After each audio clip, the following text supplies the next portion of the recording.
Boas tardes. Fai xa 4 ou 5 meses a sección de Patrimonio e Bens Culturais do Consello de Cultura tivo a noticia por mediación de Elías Torres unha experiencia de investigación científica, un proxecto de investigación científica sobre o camiño e o seu final, o remate na cidade de Santiago.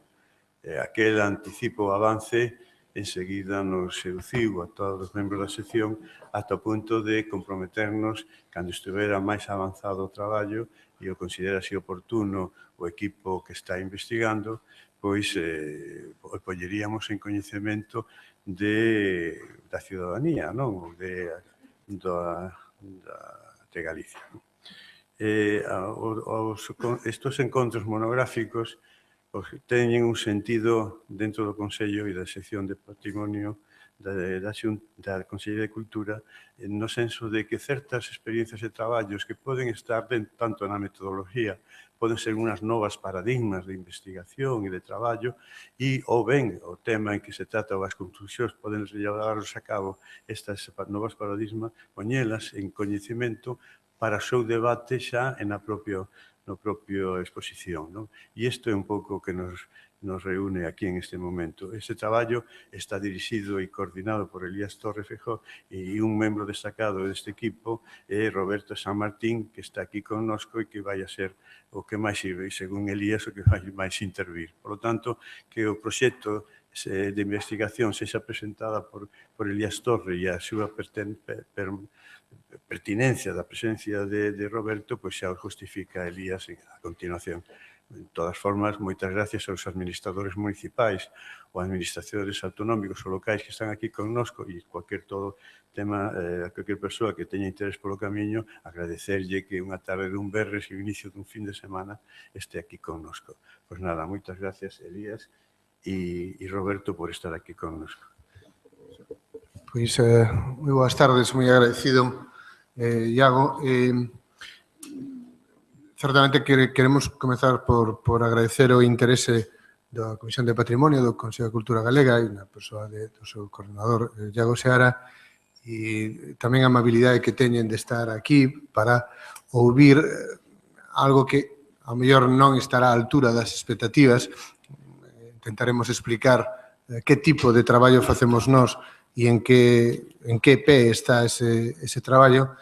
En todo caso, sí, polo menos indicar que tipo de análisis nos facemos, con que tipo de dados traballamos e que eventuais aplicacións pode ter isto. Eu quería comezar este agradecimento que facía as persoas e ao Consello, indicando que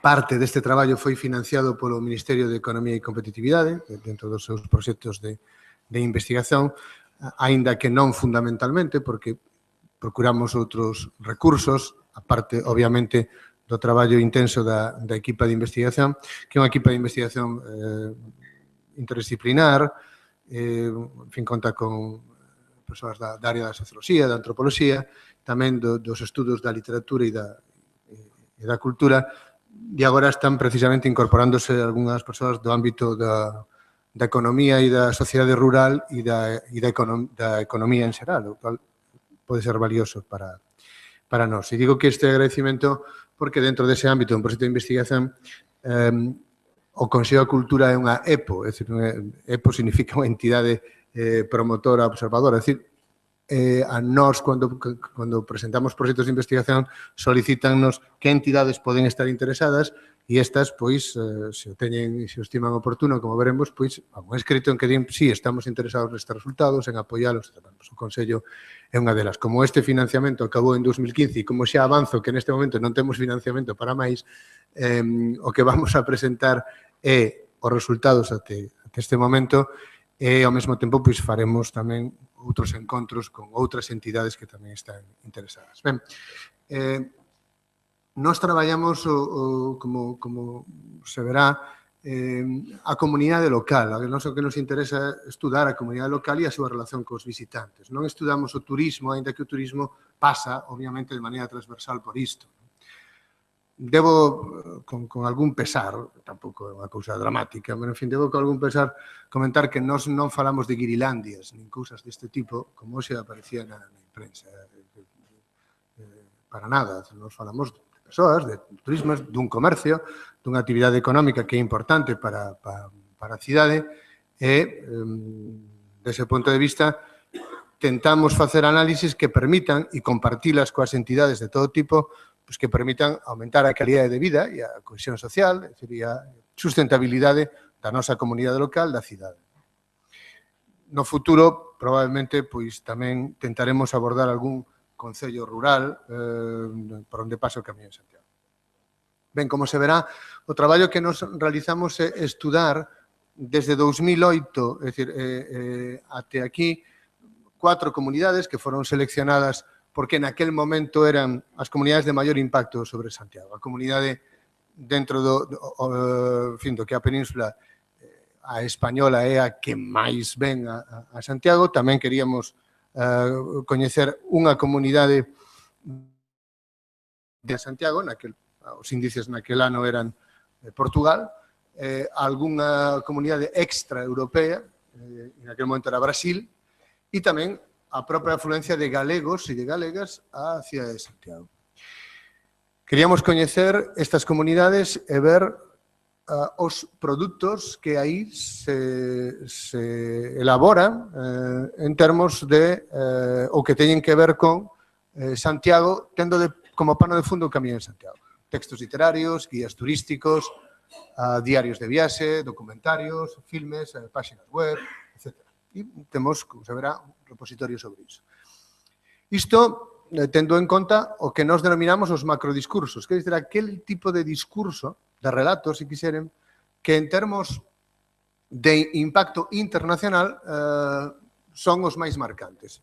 E estes son os da Igrexa Católica, particularmente os elaborados a través dos discursos do Papa Juan Pablo II, os elaborados tamén polas entidades, polas institucións de carácter tamén internacional, a UNESCO e a Unión Europea, e un libro, aquí sí, un romance, un texto literario que, polo seu impacto internacional, debe ser considerado tamén un dos grandes discursos internacionais sobre o Camiño de Santiago, que é o Diario dun mago de Paulo Coelho,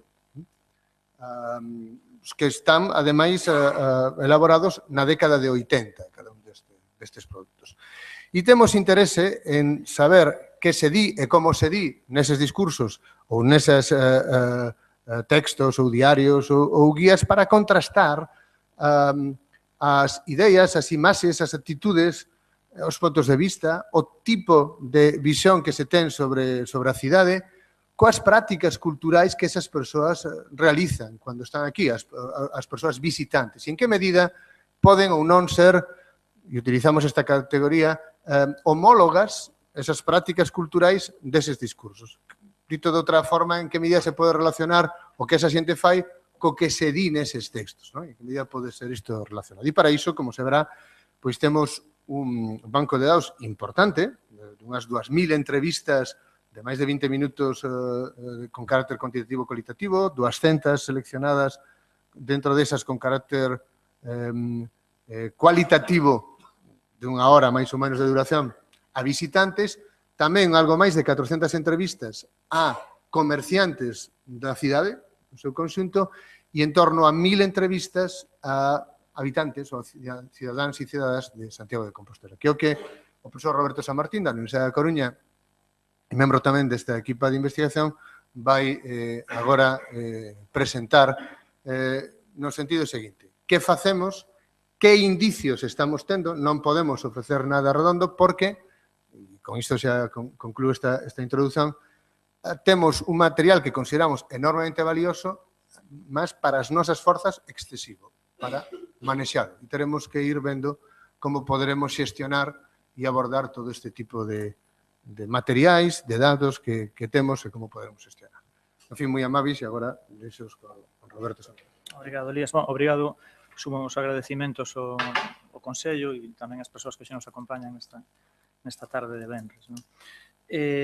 Tal como decía Elías, nos vamos a presentar de maneira sumaria, necesariamente sumaria, o que facemos, como facemos, non todo o que facemos, porque, en fin, a síntese obriga, e vamos a presentar tamén, como dicía Elías, algúns indicios, que non hai unha abordaxe da totalidade do corpus, foi indicado, neste momento, ademais, non hai recursos para iso, mas os resultados parcelares que aquí se presentan non nos tomen como definitivos, senón que os tomen apenas como unha mostra do que nos podemos facer e no que nos traballamos. Como digo, son resultados parcelares, non necesariamente parciais. Abordan un espazo, un volume concreto e reducido de corpus. O obxectivo desta miña presentación é falar sobre estes ítems que aquí figuran no PowerPoint. Quería falarlles brevemente do que é o proxecto do camiño, dos obxectivos, do banco de dados que nos temos e tamén de como analizamos ese banco de dados, para despois avanzar e tentar achegar algunha idea en relación cos discursos xerados en volta do camiño e da cidade e cos impactos que eses discursos teñen na populación local, na comunidade local. Para iso abordaremos as imaxes construídas, as imaxes con que as persoas que nos visitan veñen, as imaxes que teñen previamente e a imaxe con que se van, non? A imaxe previa e a imaxe posterior, algúns usos da cidade e algúns espazos por os quais se movimenta ese contingente de visitantes que veñen aquí a Santiago de Compostela. E despois darei algúns apontamentos breves e básicos tamén sobre dous tipos de consumo, o que ten a ver coa gastronomía, con produtos da culinaria, etc., e co asunto dos souvenirs, simplemente para que teñan a nosa intención é que teñan un painel xeral de, como digo, a todo aquilo que nos facemos. E a idea fundamental é poder colocar aquí un conxunto de informacións, un conxunto de ideas que despois poidan ser obxecto de debate, que poidan ser discutidas e comentadas aquí con posterioridade. Bom, eu irei falando, en algún momento, se Elías quere ponderar ou desenvolver algunha questón máis en pormenor, falará, intervirá. Entón, comecemos polo asunto do proxecto. O proxecto, o título que aquí figura, Discursos, imaxes e prácticas culturais sobre Santiago de Compostela como meta dos camiños. O obxectivo está claramente explicitado neste noso título. É un proxecto que a priori foi considerado por varias entidades como de utilidade social, aí figuran varias, o propio Consello da Cultura Galega, como dicía Elías, é unha desas entidades que mostrou interese polos resultados. Unha equipa, tamén, como decía Elías, multidisciplinar, de varios países, de varias áreas de coñecemento, xente da Galiza, xente de Portugal, xente do Brasil, dos Estados Unidos, inclusivemente, xente da área da antropoloxía, da socioloxía, da economía, participaron nesta fase do proxecto e na fase seguinte, como apuntaba tamén Elías, vai ser esta equipa reforzada con xente de economía e da cultura rural e agraria, etc. O que pretendemos co proxecto é o que aí poden ler, queremos saber que consomen as persoas, as persoas que nos visitan, que consomen, e a nivel de esa información nos vamos a retirar de libros de todo tipo, desde guías de viaxe até novelas, romances, até diarios de viaxe, a través de audiovisuais, sexan eles documentarios, sexan filmes, películas, sexan webs, webs, redes sociais, etc. Interesamos tamén que discursos e que prácticas ligadas a eses discursos ou non existen sobre Santiago de Compostela, ainda que o proxecto foca fundamentalmente a comunidade local e Santiago de Compostela, nós tamén temos información en relación co conxunto da Galiza. A Galiza como comunidade, que discursos e prácticas existen tamén sobre a Galiza. Quen emite eses discursos? Qual é o foco deses discursos? Sobre todo tamén como se socializan, como se naturalizan nas persoas as imaxes construídas sobre a Galiza. Este é un punto que ten un impacto forte no turismo, no campo do turismo, no ámbito do turismo, as persoas que nos visitan. E tamén como esas imaxes, eses discursos afectan na populación local, a través da propia identidade da populación local, a través da relación desa populación con da relación da populación cos visitantes, etc. E, ben, despois tamén estamos na universidade e entón interesanos todo o que ten a ver con métodos de investigación, con utilidades deses métodos, instrumentos de análise, digamos, con habilitar instrumentos que sirvan para estudar outros casos similares aos de Santiago de Compostela. O noso banco de dados apuntaba xa Elías, digamos, monumental, é moi grande e é dificilmente xestionável. Para iso, tivemos que crear ferramentas específicas para xerir ese banco de dados. O corpus, isto, os materiais que nos analizamos e que nos utilizamos para tirar facer as nosas análises e tirar as nosas conclusións, é de dous tipos. Estes materiais son de dous tipos. Un corpus que nos chamamos documental, que ten a ver con aqueles libros audiovisuais e webs a que me refería antes, e despois o que chamamos corpus vivo, isto é, os inquéritos, as enquisas, as preguntas que nos lle facemos ás persoas, sexan estas visitantes, sexan cidadáns de Santiago de Compostela ou sexan tamén do ámbito específico do comercio, xente comerciante.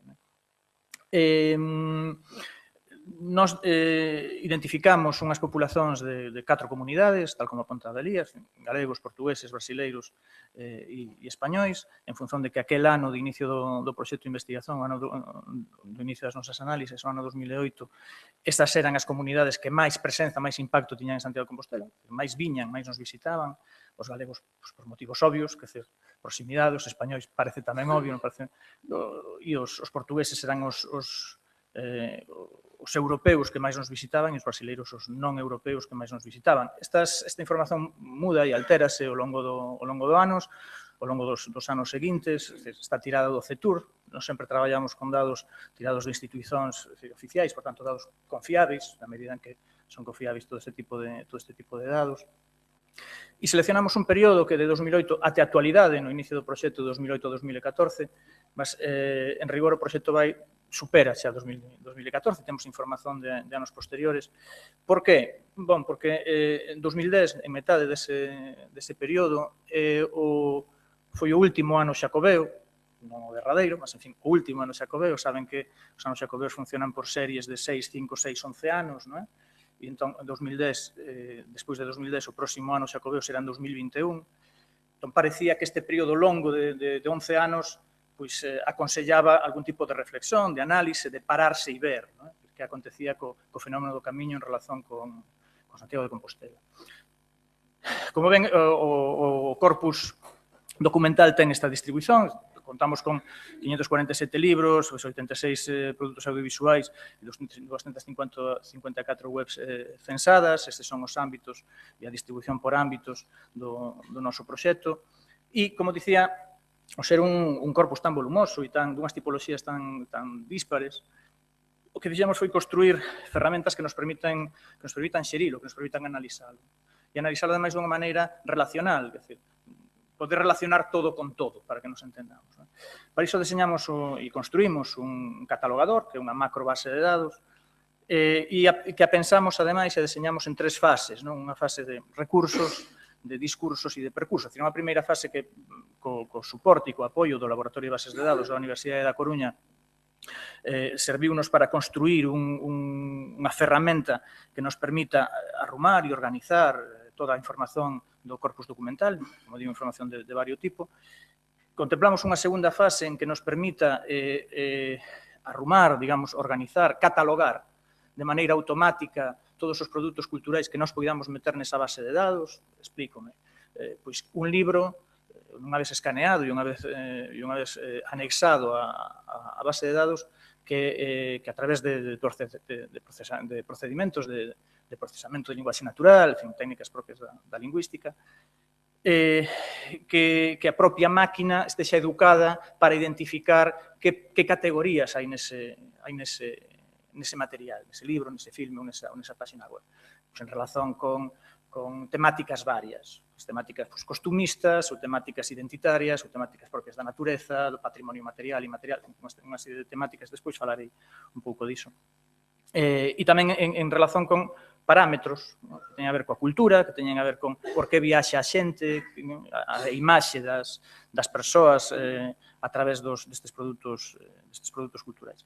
E unha terceira fase, a primeira está concluída, a segunda está en proceso, témola relativamente avanzada. A terceira fase, cando teñamos financiamento, teremos que abordala, ten a ver coa xeolocalización, isto, por onde, neses documentos, nese corpus documental,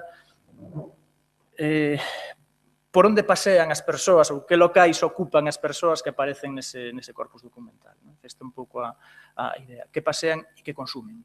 Que espazos ocupan e que tipo de produtos consumen esas persoas. Iso ten a priori, ten unha utilidade xa forte en relación con mapear a cidade. Mapear a cidade, ver por onde pasan as persoas, quais son aqueles lugares que teñen que soportan unha maior carga de persoas, que tipo de usos se fan desa cidade, desas partes da cidade, etc. Esta é unha imaxe sobre a nosa base de dados, ten campos de vario tipo, permítenos, como digo, organizar a nosa información e ten tamén un buscador moi potente, un buscador que permite facer procuras non apenas nos campos da base de datos, o título do libro ou no ano, senón tamén na propia documentación, no propio libro, nos propios conteúdos dos materiais, sexa do libro, sexa da web ou sexa nas lexendas do filme. E, ademais, permite devolvenos a información que nos procuremos xa cunha primeira catalogación. Estas flechiñas verdes que aquí ven o peso que esa palabra ou palabras que nos procuramos teñen nese produto concreto, nese conxunto de produtos concretos que son o resultado das nosas pesquisas. Isto en canto ao corpus documental, en canto ao corpus vivo, o corpus, a información que nos retiramos dos inquéritos e das enquisas que nos facemos, como apontamos, son estas 4 subpopulacións de Galiza, España, Portugal e Brasil.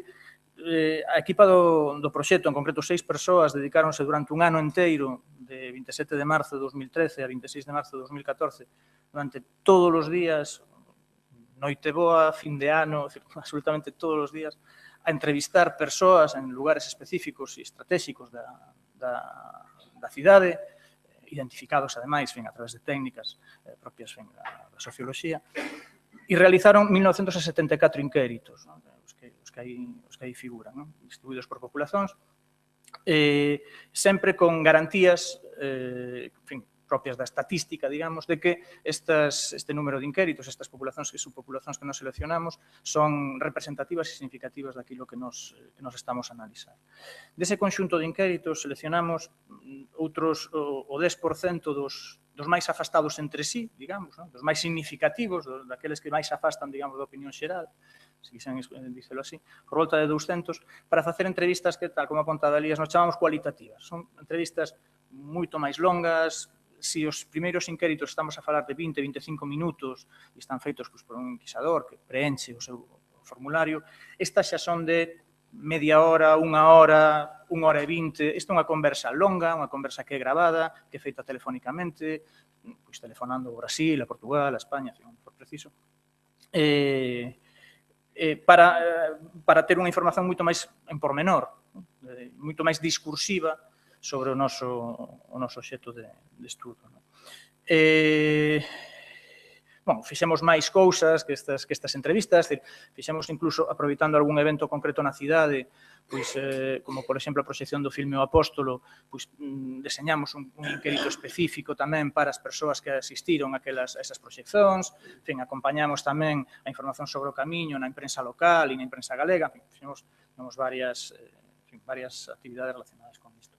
Este corpus vivo, como ven, ten estas 3 tipoloxías básicas. Os inquéritos son feitos a visitantes, son feitos a cidadáns de Santiago de Compostela e tamén a comerciantes. Hai moitos pontos en común. O que procuramos a través deses inquéritos, quer da tipoloxía, quer sexa dunha ou de outra tipoloxía, teñen algúns elementos en común, tamén algúns elementos específicos e diferenciais de cada tipoloxía. Nos interesa, por exemplo, en canto aos visitantes, como deciden vir aquí, en función de que procesos deciden vir aquí, que fontes consultan para vir aquí, por que veñen aquí. En fin, cal é a imaxe que teñen de Santiago de Compostela e tamén da Galiza, como contaba antes, tanto previa como posteriormente.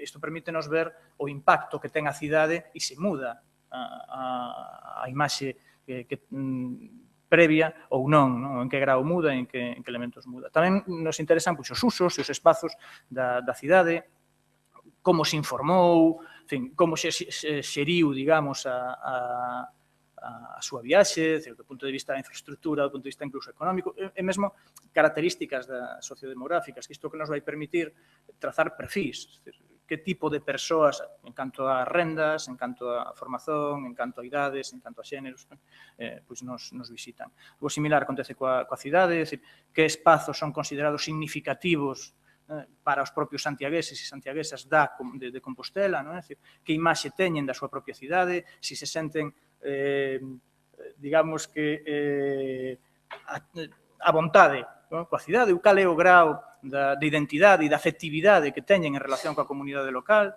se hai máis menos apego ou desapego, por dicirlo de outra maneira, que usos fan da cidade, como xulgan, valoran ou entenden o turismo e os seus efeitos no conxunto da cidade, como xulgan, entenden a presenza do Camiño de Santiago e outra vez esas características sociodemográficas. Algo similar acontece cos comerciantes, interesanos saber que tipo de produtos, que tipo de actividade, que tipo de clientes teñen, isto servenos tamén para facer perfis de clientes, a imaxe de Santiago que teñen os comerciantes, outra vez esa relación de máis ou menos afectividade en relación coa cidade, opinión sobre o turismo, opinión sobre o camiño, tamén o grau de envolvimento na vida social da comunidade, que teñen as persoas, e ese conxunto de dados a que me refería antes. Esta é unha captura dun dos inquéritos, neste caso do inquérito da ciudadanía, para que vexan basicamente que aspecto ten. Estamos a falar en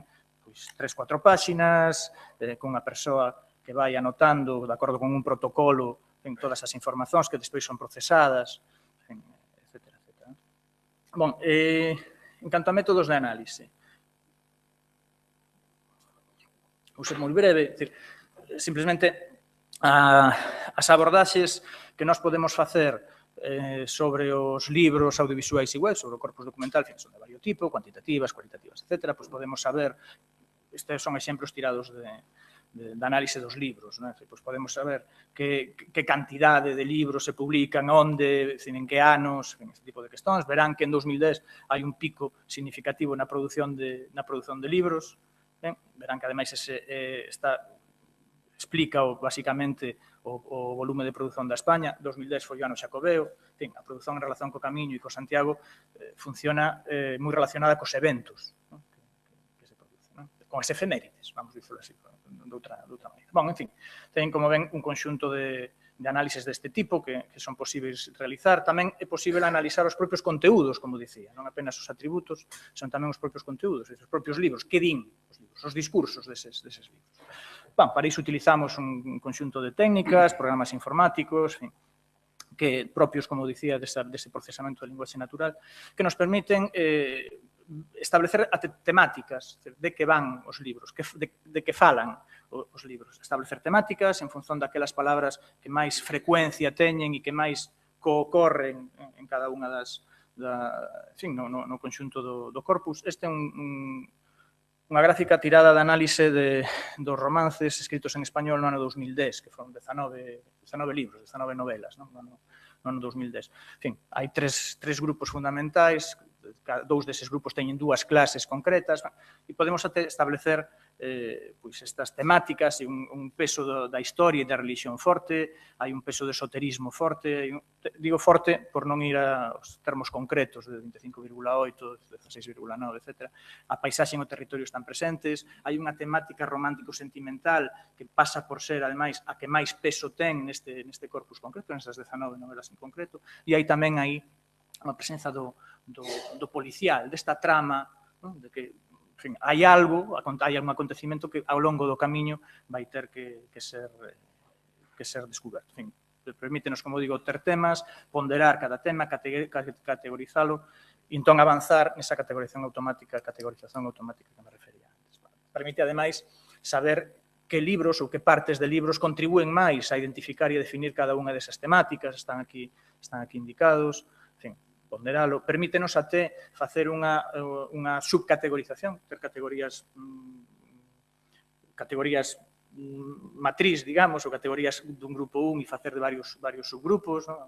En función en cada unha desas clases, son procesos deste tipo. E permítenos, ademais, tamén representalo, visualizalo a través da análise de redes sociais ou visualizar a través de técnicas de nubes de palabras, que o que nos ver de outra maneira. Vai nos dar unha información gráfica que en moitos casos a información textual non nos permite. Permítenos analizar estes grandes volumes de corpus a través deste tipo de técnicas.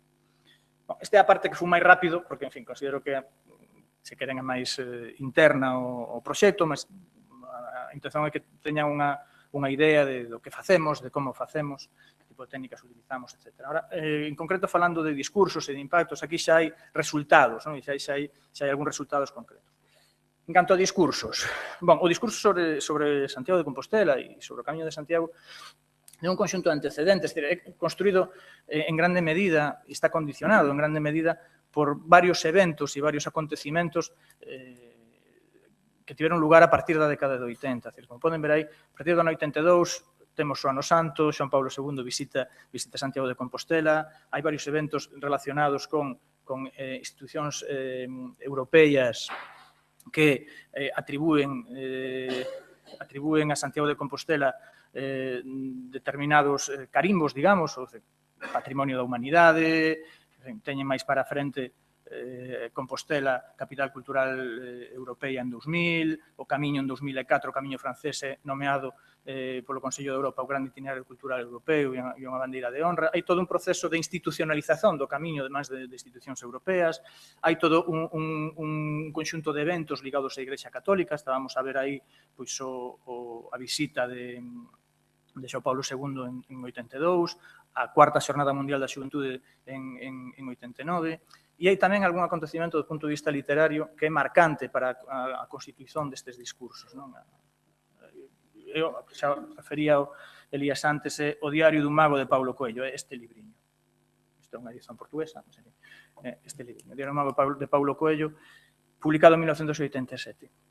Todo este conxunto de eventos marcan, identifican o que nós chamamos macrodiscursos. Este é un discurso que teñen un peso, de facto verificámoslo de maneira empírica a través de outro tipo de análisis, teñen un peso forte na identificación dos discursos sobre o Camiño de Santiago e sobre Santiago de Compostela. Un discurso da Igrexa construído a través pola Igrexa Católica, en que entende que, en fin, que o Camiño que Europa se constróe camiñando. Esta é a idea fundamental, o Camiño como un elemento de vertebración e de Unión Europea, ligado ademais ao cristianismo, esta identidade europea ligada ao culto cristián, e que o apóstolo e o Camiño é a meta dun proceso de conversión ligado ao ámbito religioso. Tamén a religión está presente nos discursos xerados polas organizacións internacionais. En concreto pola UNESCO. E, ademais, é un discurso que non está exento dun ponto de belicismo, desta oposición ao Islán. E outro elemento central que conforma e que axuda a definir este discurso da UNESCO é o medievalismo. A idea de Compostela como cidade medieval, a idea do Camiño como un percurso medieval, xerado na Idade Media, etc. E a idea de patrimonio, da Compostela como cidade patrimonial, etc. E ao lado destes dous discursos máis institucionais hai un discurso literario, que é o de, como dicíamos, o de Paulo Coelho, que xa é un discurso máis ligado, en fin, ao ámbito da autoaxuda, se queren, ao ámbito do coaching, mas é un discurso con un peso moi forte da espiritualidade, da transformación persoal, o Camiño como ese proceso de crecimento e de transformación persoal, nunha concepción místico-religiosa da vida, non directamente ou necesariamente ligada ao cristianismo ou ao catolicismo, senón esta idea máis xeral, e, sobre todo, de procura da felicidade, estar, felicidade, etc. Mas, en fin, a nos interesanos o que nos interesa, por que a xente ven, que imaxes, como nos identifican e como se identifican e as prácticas e os usos que podemos detectar. E todo iso nos podemos facer a través do noso banco de dados. Por exemplo, Nós podemos saber por que veñen, por que nos visitan as persoas que veñen a Santiago de Compostela. Nesta gráfica poden ver que hai un conxunto de parámetros, por ferias, por cultura, por razóns persoais familiares. Deixen-me apuntar que verán que hai unha mistura de linguas forte neste PowerPoint. Ten a ver con que as gráficas, os materiais, están tiradas de varias presentacións, en varios ámbitos, en varios lugares, e entón, en fin, son imaxes e non dá para trocar a lingua, digamos. Entón, ten aquí estas en inglés, hai outras en español, en portugués, en galego, etc. Bom, pois, como dicía, nesta gráfica hai unha abordaxe do noso corpus dos inquéritos, das entrevistas, e podemos ver quais son os motivos alegados polas persoas para viaxaren a Santiago de Compostela. Pois verán que... Non, porque non o ven. É mellor que... Ia sinalar agora. Verán que o peso, no caso galego, de motivos persoais e familiares, entra dentro do que en principio pode ser esperável, non? Verán que, por exemplo, poderán notar como, por exemplo, os motivos son de varios tipos, por desporto, por motivos espirituais, por peregrinación, por religión. Verán que en toda a religión, en todos os motivos religiosos, teñen a ver directamente coa peregrinación. Hai xente que ven, mas non ven peregrinando, ven por motivos religiosos, mas non necesariamente ven peregrinando. Verán que a gastronomía, ten aquí esta flechiña sinalando porque era para un traballo sobre isto, sobre gastronomía. Verá que a gastronomía non ten un peso relativamente forte, igual que non o ten a natureza. Nos podemos, como digo, a través deste conxunto de elementos, nas nosas subpopulacións, para que alegan para viren os galegos, os españois, os portugueses, os brasileiros, etc. En canto á cultura, as ideas e as imaxes sobre a Galiza das persoas que veñen aquí, nos podemos establecer a priori, de feito así o fixemos, un conxunto de parámetros para despois poder catalogar toda a información. Que houvese unha identificación da comunidade en relación co patrimonio material ou inmaterial, coa gastronomía, coa lingua, se a lingua era un elemento que identificaba esta comunidade ou non, e como era vista esa lingua por portugueses, brasileiros ou españois, a questón da religión ou da espiritualidade, a questón esotérica, o misterio moi ligado a esa temática policiaca, a que me refería a un bocado, en fin, a paisaxe, o territorio, o propio modos de vida, a propia identidade, a propia idiosincrasía da comunidade galega, se existe ou non existe unha identidade diferencial, que en función de todos estes parámetros nos podíamos establecer os nosos estudos. A verdade é que nos verificamos como as persoas veñen con unha idea e vanse con outra idea. As persoas, nesta gráfica, a través desta gráfica podémolo presentar. Esta está feita a brasileiros, unha parte do corpus de entrevistas feitas a persoas que veñen do Brasil, e vese como, en función de un conxunto de parámetros sobre, identificar a imaxe de Galiza, identificar a Galiza e Santiago de Compostela con un lugar propio do camiño, da peregrinación, identificar a Santiago de Compostela coa catedral, con un santuario, vamos dizer así, en fin, este conxunto coa lingua, coa paisaxe, coa historia, sufre unha evolución ao longo no propio proceso. As persoas non se van igual que veñen. A experiencia fai que muden a súa visón de nós, a visón que les teñen de nós. Verán que, previamente, o peso do camiño é moito maior que no fin. No fin hai máis elementos que non estaban no inicio, hai máis elementos que configuran a visón que os outros teñen de nós. Verán que a catedral ten un peso fundamental, os brasileiros veñen e a idea de Santiago de Compostela e a catedral é claramente mayoritaria. Mas cando se van, sí, está, mas non ten ese peso na súa configuración da comunidade, como nos identifican. En fin, os hábitos e os costumes, xuntamos, por exemplo, con outros parámetros daqui, ven como emerxen, a gastronomía, falo en comida, a gastronomía, que é un elemento que para os brasileiros non motiva en absoluto para a viaxe, eles non saben como se come aquí, non saben se se come ben, se se come mal, non o saben, mas vanse daqui pensando que este é un lugar onde se come moi ben. Chamo a reflectir sobre as utilidades planificadoras, digamos, que este tipo de información nos pode dar. nivel do turismo, por exemplo, a nivel de políticas públicas, quizá alguén poida pensar que se quixermos planificar, podemos facer campañas publicitarias no Brasil promovendo a gastronomía ou dando a coñecer a gastronomía da Galiza, quizá. Bom, teñen un conxunto de parámetros neste sentido. De feito, para os brasileiros, como digo, nun análise moi parcelar, neste caso un análise a 66 inquéritos, son máis menos un terzo por pouco máis dun terzo dos inquéritos feitos a brasileiros.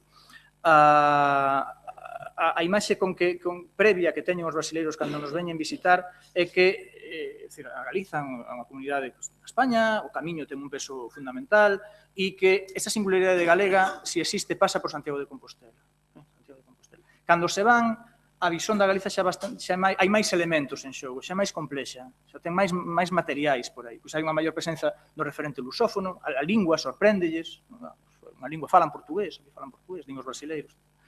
E hai unha identidade, un reforzo de identidade propia feita ademais co contributo de varios elementos, do elemento do territorio, do elemento da idiosincrasía, dos modos de vida, da propia historia diferencial da comunidade, da lingua da propia comunidade.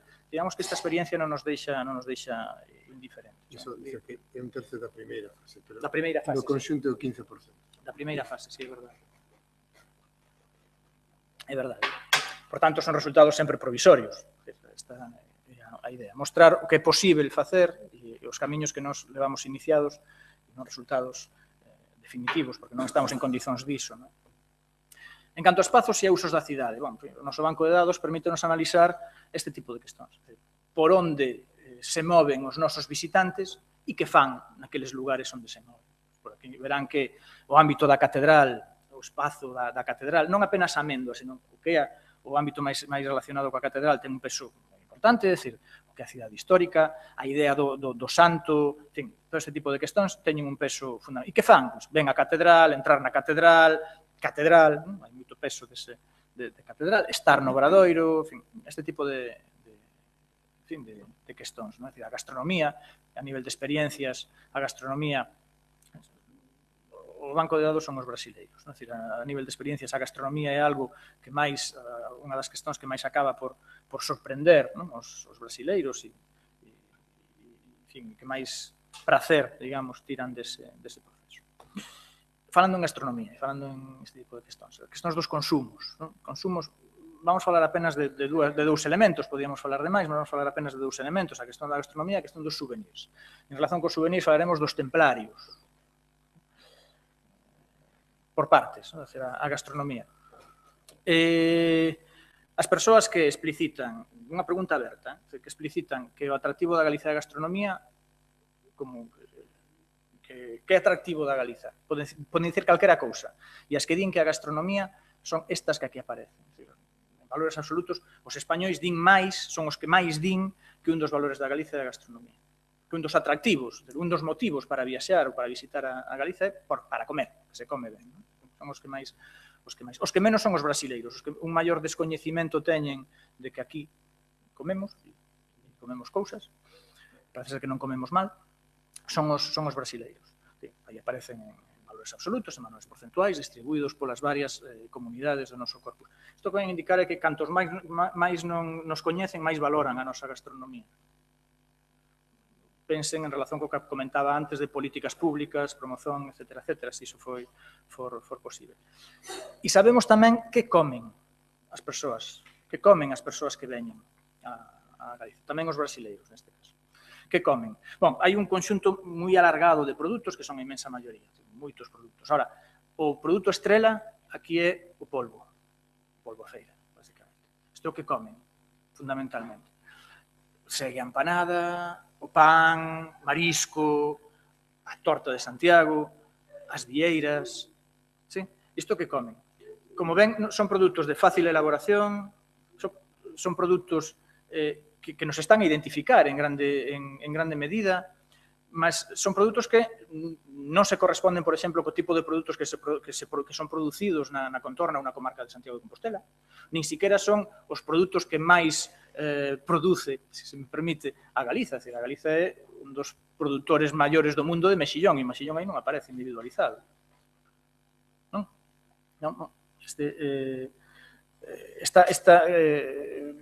Nós chamamos a isto, hai un fast food, unha fast food galega, hai unha comida rápida para poder atender rapidamente as persoas, que veñan outras, este tipo de produción ligada á comida.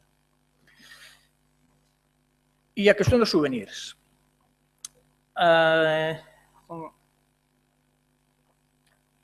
Nunha rúa central, na zona bella, como é a Rúa do Vilar, identificamos un conxunto de establecimentos comerciais e verán que os establecimentos comerciais dedicados á venda de souvenirs son prácticamente un terzo de todos os que hai na Rúa do Vilar. Este de aquí.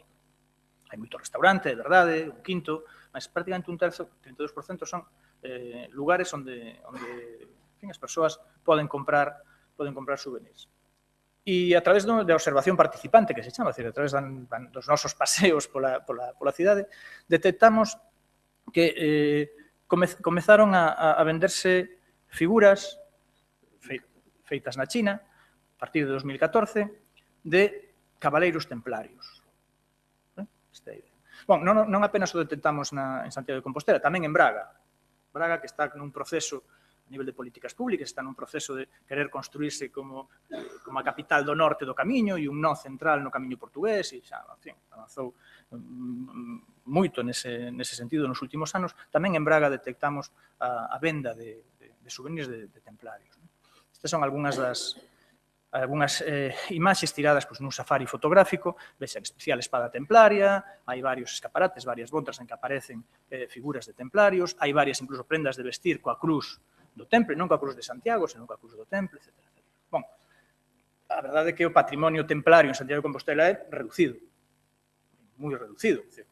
Nos detectamos algún monumento, algún elemento construído, ben é verdade que algúns incluso relativamente recentes, como este, o Cabaleiro Templario Peregrino, que está na parte de San Lázaro, que é o camiño do Monte do Gozo, que está feito pola juntanza de prioratos españoles da Orden del Temple, que fai e coloca ali unha estatua. En fin, tamén é verdade que algunha presenza antiga hai no Panteón Real da Catedral, si aparece un túmulo de Fernando III que ten a imaxe da tumba, ten unha roupa templaria, mas son moi reducidos, non ten un peso moi forte na cidade. Ao final, despois das nosas pesquisas, que descubrimos que hoxe se vendan, desde 2014, que haxa a venda nas tendas de Santiago de Compostela figuras de templarios, ten a ver fundamentalmente con Paulo Coelho, co Diario dun Mago de Paulo Coelho. Porque hai un momento, este é a capa do primeiro libro, da primeira edición brasileira, de 1987. E aí, neste libro, aí está indicado un fragmento. Hai varios momentos en que fala do Temple, da orden do Temple, incluso conta algunha cerimonia de ordenación templaria nun lugar en concreto, aí conta, está indicado, 7 bultos vestidos cos traxes seculares dos templarios, capús e chapeu de azo, unha cota de mallas de ferro, a espada e o escudo, en fin. O sumo sacerdote colocou sobre a toca de mallas o manto branco, coa cruz templaria bordada en vermello, etc. Aparece por aí. Incluso aparecen, en fin, referencias, cando o camiño pasa por estas ruínas, digamos, do castelo, etc. Hai varias. Coloquei estas dúas, non sei, hai varias. A partir deste discurso de Paulo Coelho, desta referencia que Paulo Coelho fai á orden templaria, comeza a haber no Brasil un boom muitísimas persoas que queren facer o camiño e que queren rememorar, ademais, o que fai, vivenciar, as prácticas do protagonista do libro, do Diario dun Mago, de Paulo, facer o mesmo. Aquí o que está subliñado en itálico, loucos por vivenciar a mesma experiencia do mago. E tamén hai un conxunto moi forte de imitadores, que de xente que, cos mesmos repertorios, cos mesmos modelos, que tamén fan os seus libros, publican os seus libros en relación con isto. Até que, por exemplo, en 1993, naquel lugar en que Paulo Coelho narraba a ordenación templaria, pois faise un albergue rexentado por Tomás el Templario, ¿sí? Que todas as noites fai unha ceremonia templaria para que os peregrinos teñan esa en albergue de Manjarín, non? Para que os peregrinos teñan esa experiencia, non? Esa experiencia que, ademais, é narrado outra vez a través de discursos literarios, como, por exemplo, este do ano 99, de Albino Neves, que fala de que con Tomás, Tomás el Templario, aprendí un pouco máis sobre a orden templaria e seu importante significado non apenas na historia do camiño, digamos que hai unha relación xa, está construída a relación entre o camiño e a orden do temple. Históricamente, en fin, haberá historiadores que poidan explicar exactamente cal é esa relación, mas non parece que sexa moita, non? E a partir de aí, non só en Santiago de Compostela están á venda figuras feitas na China sobre os templarios, senón que tamén en varios lugares por onde pasa o camiño se aproveita este repertorio. Antes, pois, as datas non puxen as datas? Non. 2013, por exemplo, en fin. Sí, váleme ben, non? En 2013, cando en Santiago comezan a venderse estas en 2014. Vexas este percurso e esta relación entre as prácticas e entre os discursos, neste caso discursos literarios, e as prácticas ao longo do camiño e tamén dos consumos no propio camiño e na propia cidade. Sí? Non sei se queres agora falar do... Non, dicía aquí do Inquérito a Cidade. Sí, pero falamos. Despois. Sí, non, estamos concluindo e era simplemente para dar unha idea do tipo de dados ou de traballo que temos. Este é un caso, é dicir, o que está aí é unha clasificación. Ponte aquí, se queres. Son os cuestionarios, a lingua que foron feitos, etc. E estas son respostas de zonas a preguntas, por exemplo. Isto é o que se lle preguntaron aos cidadáns de Santiago. Simplemente un exemplo. O tipo de cousas que se lle preguntan, para ter unha idea, é que sitios consideran máis santiagueses, cual é o Santiago verdadeiro para eles, a que sitios non iría nunca, que sitios considera imprescindíveis para recoñecer Santiago, como definiría a esencia de Santiago, considera que hai algún elemento importante de Santiago que non se coñece fora, tamén aqueles lugares que antes ia e agora xa non vai, no seu ocio, na súa vida de compras ou de cousas deste tipo, tamén de usos da cidade, isto onde compra, onde pasa ao lacer, que opinión ten, por exemplo, sobre a oferta comercial da parte antiga, da zona bella, si fai vida ou non nela. Tentamos saber moito tamén en que medida se foi modificando ou non a súa visión, que opinión teñen sobre o Camiño de Santiago, si pensan que fai parte da identidade santiaguesa ou galega ou non, que visión teñen tamén sobre o que creen que pensa o conxunto, etc.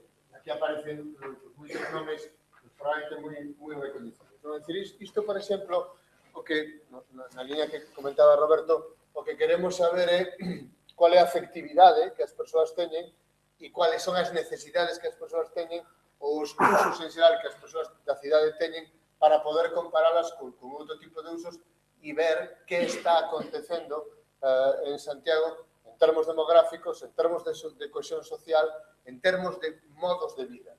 Algo que algúns podemos ter opinións impresionistas, eu creo que cada vez hai menos xente aquí ou alá ou non hai, pero isto sí que nos permite ter un volume moi importante de datos. Claro, qual é o problema? Porque son 30 e pico preguntas, algunhas delas abertas a 1000 persoas, pues, tiene tamén un exemplo das dificultades neste momento pues, de xestión deste tipo de traballo. Por iso, en síntese, máis que nada estamos dicindo que hai indicios de que as cousas son así, este tipo de traballo que facemos, ainda que non podemos falar de maneira categórica en ningún caso.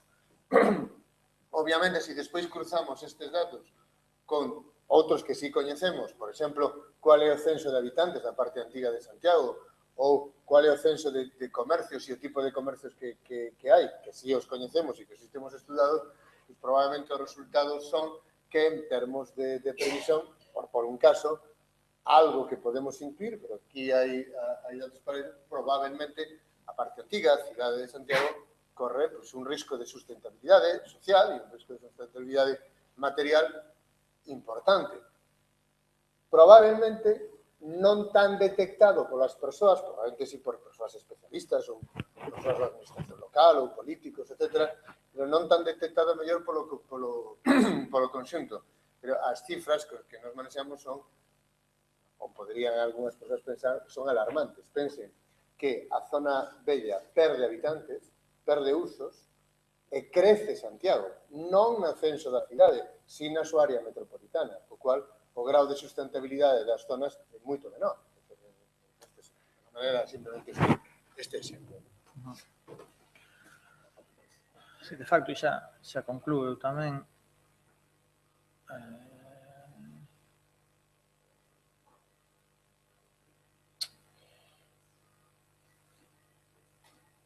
Non me dá vista. Abaixo. En fin. Bon, é complicado, digamos, concluir, nós non podemos concluir de maneira categórica, porque xa digo, todo o que fomos apresentando até agora son abordaxes parcelares, a partes concretas do noso corpus, mas si é verdade que, en fin, que en grande medida as hipóteses previas que nos tiñamos, que si se van confirmando, si é verdade que hai unha moita maior presenza do camiño e do fenómeno das peregrinacións nos discursos literarios e tamén nos discursos dos medios de comunicación, do que nos propios visitantes. Lembren aquela gráfica que nos víamos antes, a parte da peregrinación era, en canto a motivacións de visitar a cidade, era relativamente baixa, e ademais diferenciada da parte religiosa. Isto si é verdade. Tamén detectamos dunha maneira forte que hai unha cultura que se está a configurar, unha cultura do camiño. Hai unha identidade ligada ao Camiño de Santiago. As persoas que o fan, iso é un elemento de cohesión forte, e hai unhas prácticas específicas ligadas ao Camiño de Santiago. Hai un elemento que tamén detectamos nos nosos traballos, que ten a ver coa propia invisibilidade da cidade de Santiago de Compostela. Santiago de Compostela, no corpus documental, nos libros, nos filmes, aparece como esa meta que hai que chegar, e en moitos casos xa nin siquiera é a meta en sí, senón que é unha paraxe importante, máis previa á meta definitiva do camiño, que será Fisterra, Muxía ou o que for. Reparen no tempo de permanencia das persoas que visitan Santiago de Compostela a través da peregrinación, por exemplo, na propia cidade.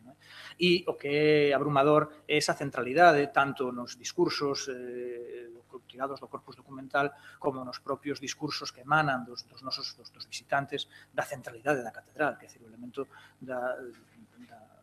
o peso que ten na configuración de identidade local a catedral.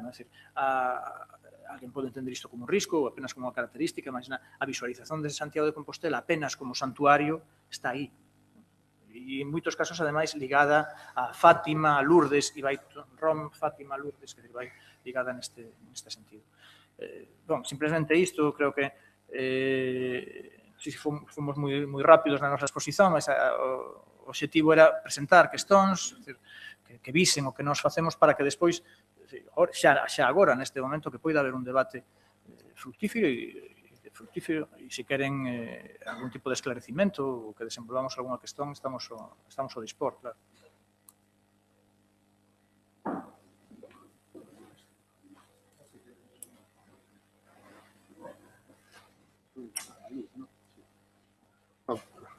Iago pídeme que faga de xuiz e parte, en fin, que coordene eu as preguntas e, en algún caso, intentarei dar algunha resposta tamén. Entón, se os parece ben, pois, calquer pregunta ou comentario, pois, con todo gosto tentaremos responder. Creo que falta de linha perspectiva máis que diría que turística da terceira asociada a importantísima para mí diferenciación entre brasileiro e portugués que ven a Santiago da Fe, peregrino definitiva ou turista. Visitas en grupo dos portugueses están días as visitas individuais ou familiares.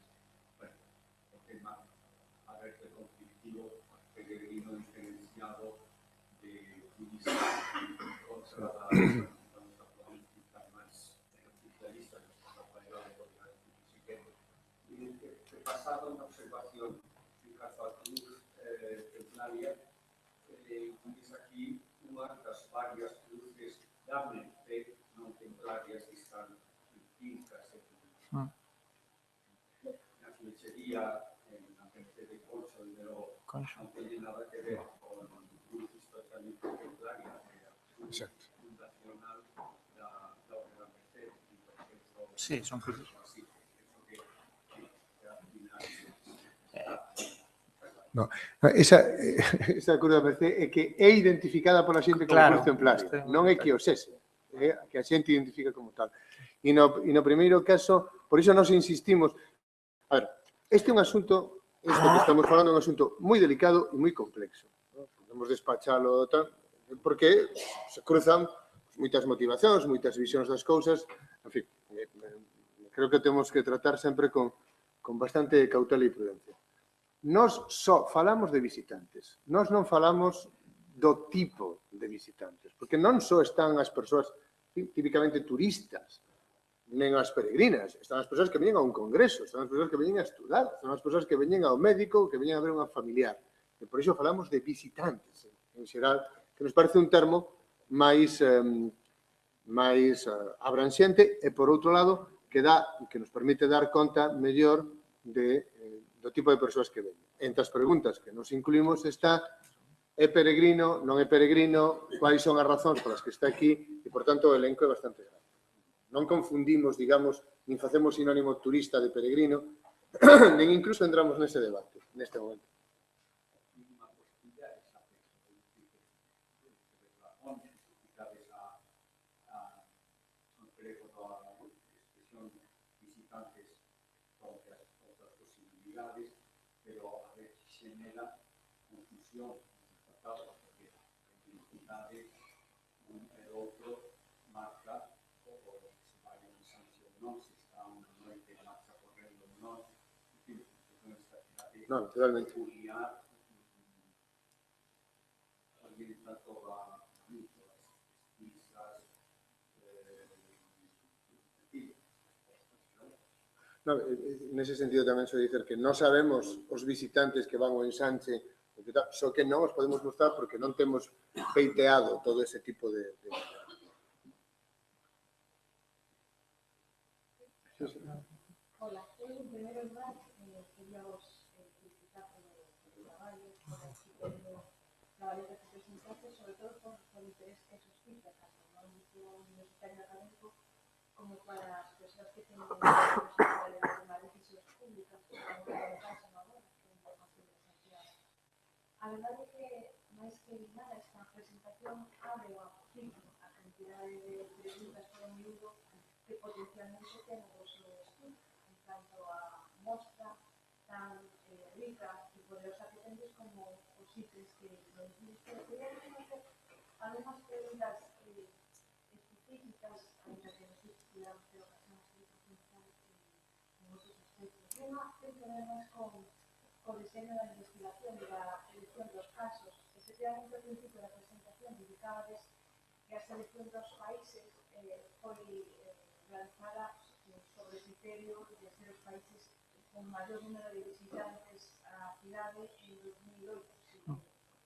Claro, e eu entendo que é un criterio de interés e sustentable tamén de investigación, pero ao mesmo tempo, e vos así o señalabades, non? Os estudios de CETUR e outros estudios, vemos que temos cada vez máis importantes fluxos de visitantes, tanto do mercado alemán como do mercado estadounidense, moi presente nos últimos anos, do mercado canadiense.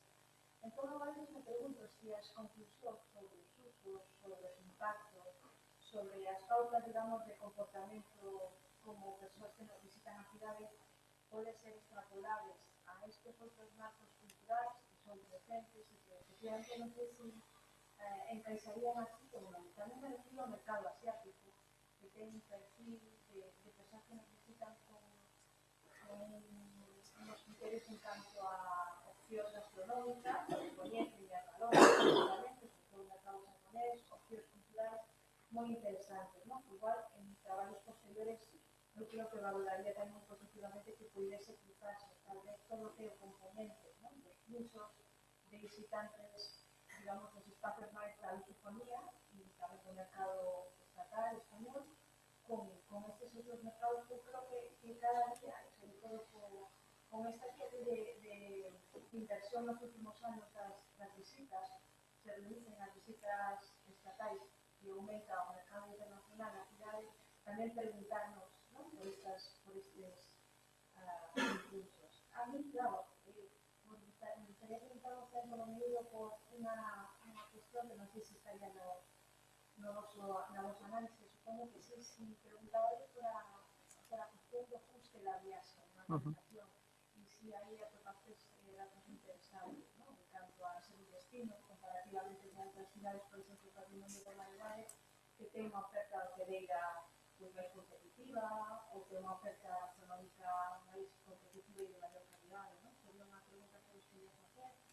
E o papel de Internet, vos, en esta presentación, vos centraste en análise tan interesante de discursos construídos tamén sobre soportes literarios, de documentos literarios, y todo que a plataforma de Internet, de blogs, de foros, onde as persoas cada vez máis antes de preparar unha viaxe se planifican ou se sinten, digamos, atraídos a través das opinións de outras persoas, máis que nesta teoría quería saber un pouco o impacto deso.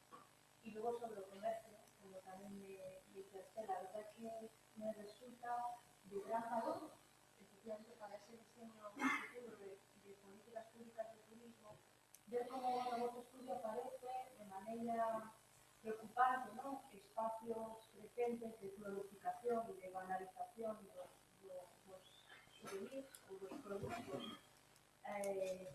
vendidos na cidade, na parte antigua, que son de origen chino, que están homogenizados para outros tipos de destinos no Camiño de Santiago, ¿no? Esa banalización e planificación como pode estar perjudicando, ¿no?, o propio carácter genuino, lo que pueden ser las artesanías o los productos de personas. Entonces, bueno, que si pudieras ampliar un poquito más esa idea sobre los posibles déficits o peligros los últimos años respecto ao comercio de proximidade entre os turísticos e a súa planificación. E disculpade por todas as preguntas. No. Bom, obrigado, antes de máis, moi agradecido. Quer dizer, claro, nos apontábamos que a escolla dos casos, non, está feita en función dese criterio. O Fitur di que nese ano pois, é o que apontabas, non? Que nese ano estas son as comunidades que máis presenza teñen en Santiago de Compostela. Tamén é verdade que nos vimos dun grupo de investigación que se chama Galabra, de estudos nos sistemas culturais galego, luso, brasileiro e africanos de lingua portuguesa. Por tanto, iso a verdade que o Fitur dixese iso veunos moi ben, porque é onde somos fortes, non? Onde somos fortes, nos estudamos este tipo de comunidades e as relacións con estas comunidades. Tamén o feito de incluir comunidades como a portuguesa ou brasileira, que, en fin, e a española, que teñen relacións fortes de varios tipos, relacións fortes coa comunidade galega, pois tamén é, digamos, unha fortaleza que nos entendemos que é unha fortaleza para investigar isto, para investigar este tipo de comunidades. Claro, nos estudamos estes casos concretos, estas comunidades concretas. Con estes casos dá para ver a cantidade de información que isto xera e a cantidade de dados e a dificultade que hai para analizar e para seguir estes dados. Claro, meter máis casos neste proxecto en concreto non sería viável. Ahora, o interese de que os resultados do estudo destes casos sexan despois comparáveis e contrastáveis co estudo de outros casos, claro, iso é evidente, é moi valioso nese sentido. En canto aos custos, dentro dos inquéritos, inquérito a visitantes, nomeadamente, hai unha parte económica, hai unha parte que ten a ver con canto diñeiro van gastar, en que o van gastar, ou gastaron, en que o gastaron, ou en que o están a gastar. Isto vai depender do momento se as persoas entrevistadas están no inicio, acaban de chegar ou están xa de partida, ese tipo de questões. Mas é unha parte que, ademais, foi elaborada en colaboración con persoas, con colegas da Facultade de Económicas de Santiago, aquí da Universidade de Santiago de Compostela. Entón, é un elemento que, claro, que nos interesa tamén especialmente. Tamén para deseñar aqueles perfis a que eu me refería, perfis tamén a nivel de ingresos, de gastos, etc. E tamén para ver a distribución dese gasto. De Internet, claro, as mostras, os exemplos que presentamos teñen a ver fundamentalmente con libros e con inquéritos a visitantes. Por qué? Bom, porque, sobre todo nesta fase do proxecto, noso que fixemos foi o levantamento do corpus, recolla de información. Tamén fixemos análises, como dicía, parcelares, tamén para avaliar a pertinencia e para avaliar os nosos procesos, de que se efectivamente estábamos a facer ben, este tipo de questões. E entón, aí é a parte libro, digamos, non? E a parte inquéritos, sobre todo brasileiros, non só, mas sobre todo brasileiros, a que ten un peso maior nesas análises parcelares que nós fomos facendo para sermos autorreflexivos e para valorarmos e para deseñarmos e planificarmos o proceso.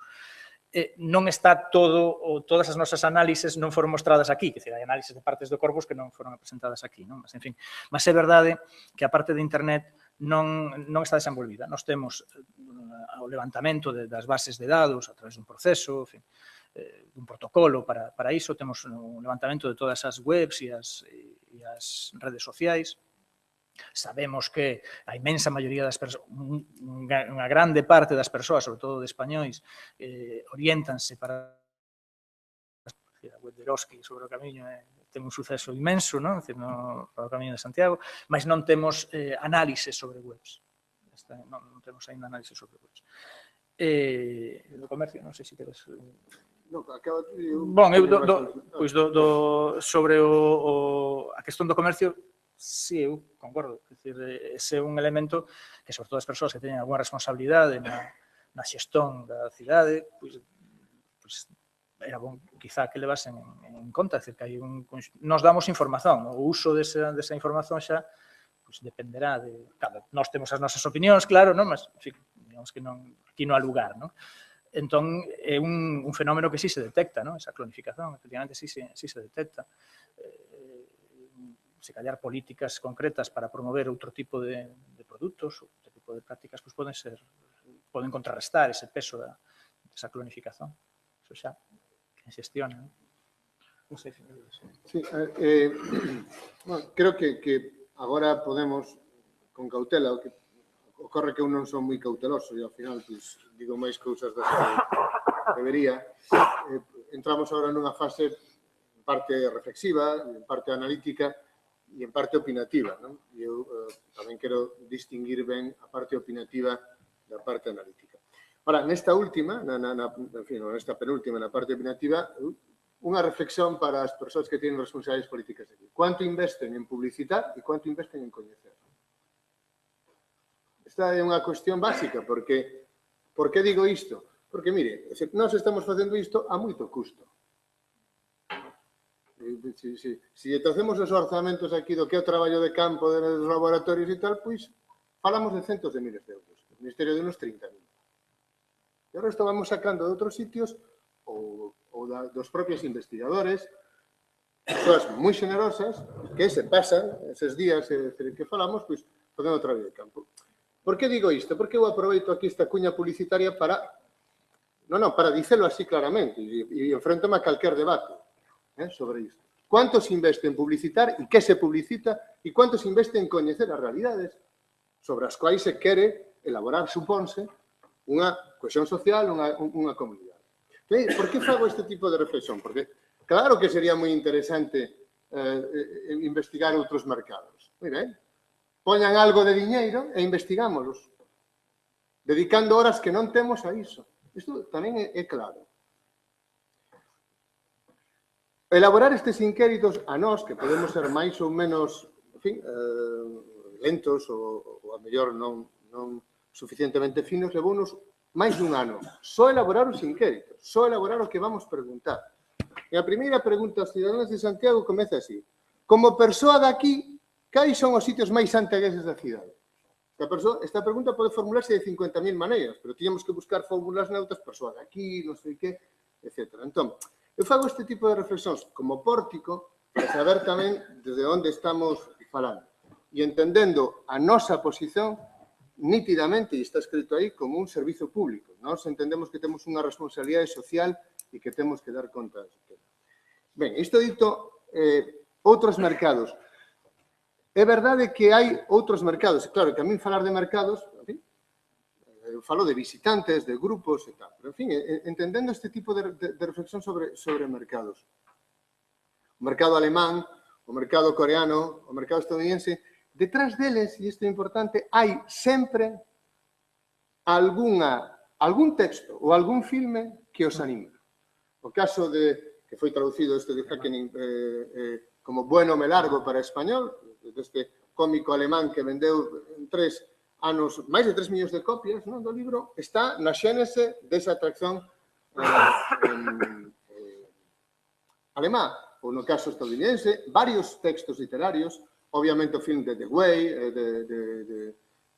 e outros textos, ou, por exemplo, por porlles un caso, creo que é a quinta temporada, ou a primeira época, non sei, desta serie Criminal Minds, de Mentes Criminales, foi traducido para as versións españolas, onde, e ten un índice de 17 millóns nos Estados Unidos, hai un capítulo 43 que ocorren 3 asasinatos no Camiño de Santiago, por exorcismo. E o título é Demonology. Esta é a visión externa que existe, como ben compatível con ese tipo de elementos que nos estamos colocando aí. Isto creo que temos que ter en conta. E, por outro lado, nas moi interesantes preguntas que se nos fan, o que sí detectamos é que cada vez se internacionaliza máis. Nos, por exemplo, estes textos, o de Way, etc., témolos contemplados. Por qué? Porque son traducidos ou funcionan en España, ou no Brasil, ou en Portugal, etc. Bon, como foi indicado, temos datos bastante sustanciosos sobre cuánto se gasta, en que se consume. Cando se fala de usos e consumos, non só son consumos materiais, que se visita, que se quere ver, etc.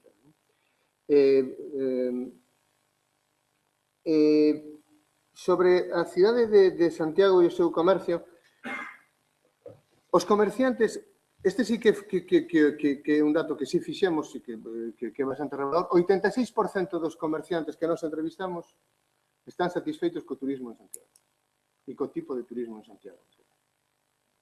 Un índice realmente notable. Nos preguntamos ás persoas quais son as súas fontes de información e aquí é onde sai a cuestión das páxinas web,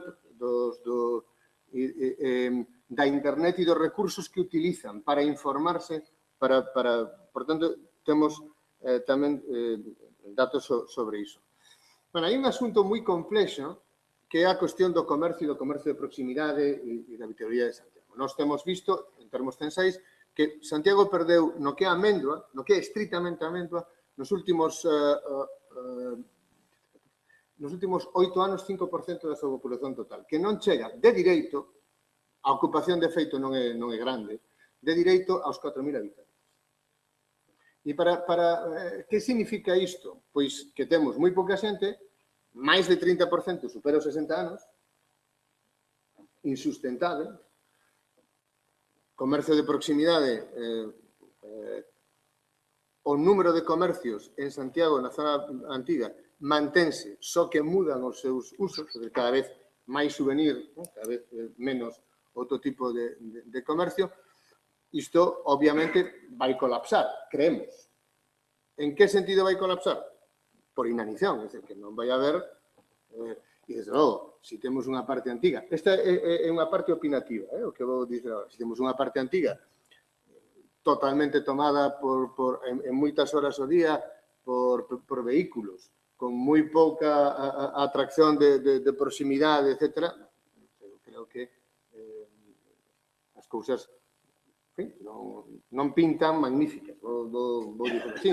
De feito, hai unha reflexión que eu convido a facer as persoas que están aquí, en xeral, é dicir, hai cuánto tempo non visitan algunhas das zonas que aquí saíron.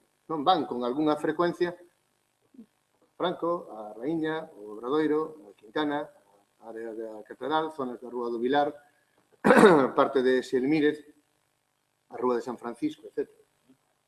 Probablemente, eso sexa un indicador.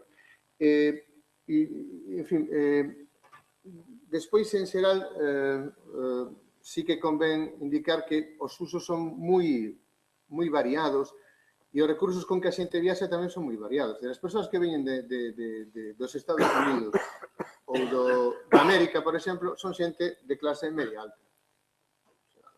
Clase media alta. Outra cousa é que gasten diñeiro aquí, que normalmente veñen por outro motivo, pero hai que pagar unha pasaxe, ¿no? E, por tanto, quero dicir que con isto que hai unha certa homologación de tipo de usos.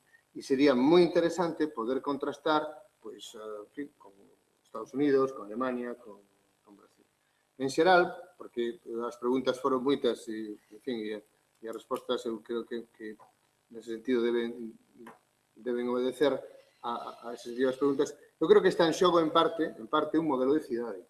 Eu creo que está en xogo un modelo de cidade, un modelo de como dialoga a cidade coa súa parte antiga, como a súa parte antiga satisface ou non usos de todo tipo da cidade e en que medida temos unha cidade con algo de consenso ou de cohesión en relación ao presente e ao inmediato futuro dos usos, das relacións cos visitantes, en senso amplo, que é o que me parece a min que está en xogo.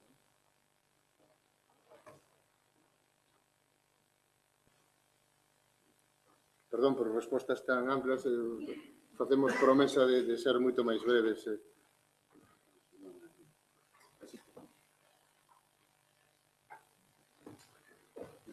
Primeira...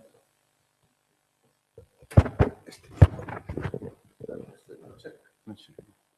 Non terá.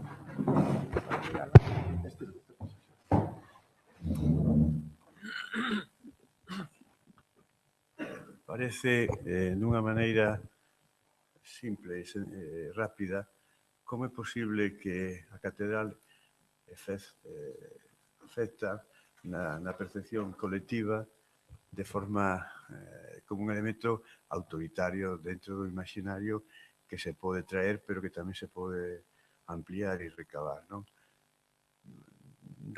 Parece mentira porque o entorno, con textos importantísimos como o de Antonio Bonés sobre a catedral e as plazas, non, do entorno, sitúan de forma real, sin nada de monumentalismo místico, os grandes valores do entorno máis inmediato, non?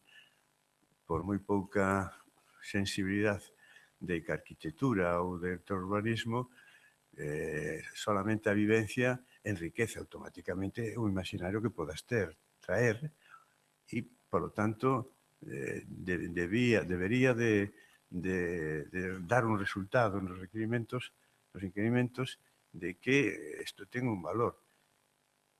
Por que pasa isto? Por falta de información previa nos produtos que se pode vender ou da información que se pode recoller o visitante, sexa cal sexa, na súa preparación da viaxe, porque este tipo de, maioritariamente, os visitantes planean un pouco. E o mesmo tamén se saca a conclusión, según as vosas explicacións, que a potencia da traza do camiño, soportada por un maioritariamente territorio que o soporta con unha gran dimensión cultural, o sea, paisaxe, non sexa celebrado. Sí se celebra algo, según os datos, na hora de iniciar, de entrar en Galicia, pero que despois todo ese imaginario non se aumenta de cualificación e de percepción, non? De introspección, non?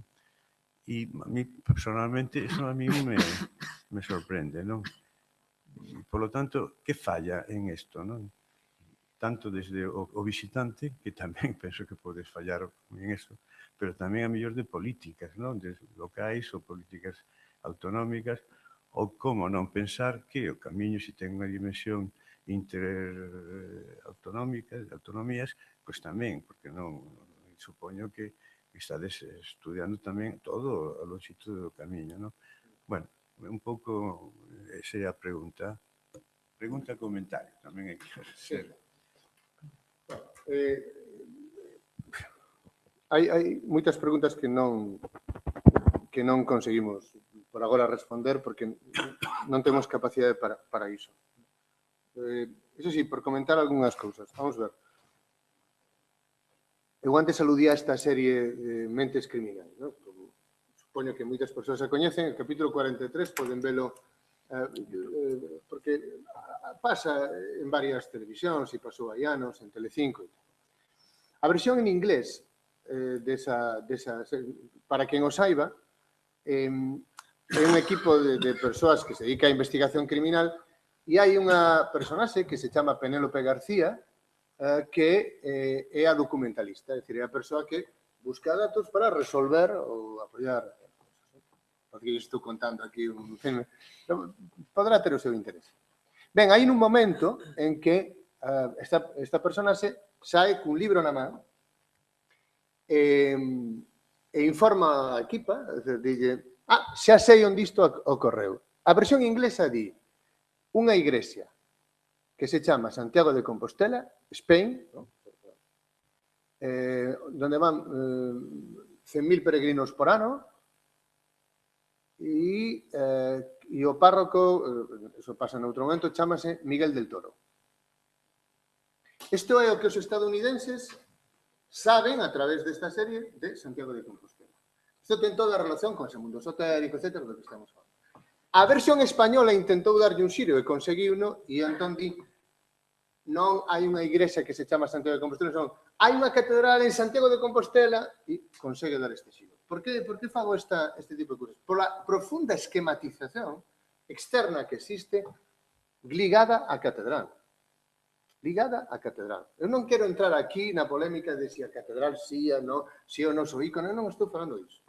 Analizando o que hai, está claro que o que se emite a catedral e que nós percebemos que moitas persoas creen que hai un camiño de terra, isto pasa, ao final do cual hai unha igrexa, non é catedral, o concepto de catedral é un concepto máis complicado por aí adiante, está a igrexa en que se entra, se está, e vaise para fora. O concepto de a identificación de Santiago con santuario nos últimos 15 ou 20 anos é extraordinariamente notorio.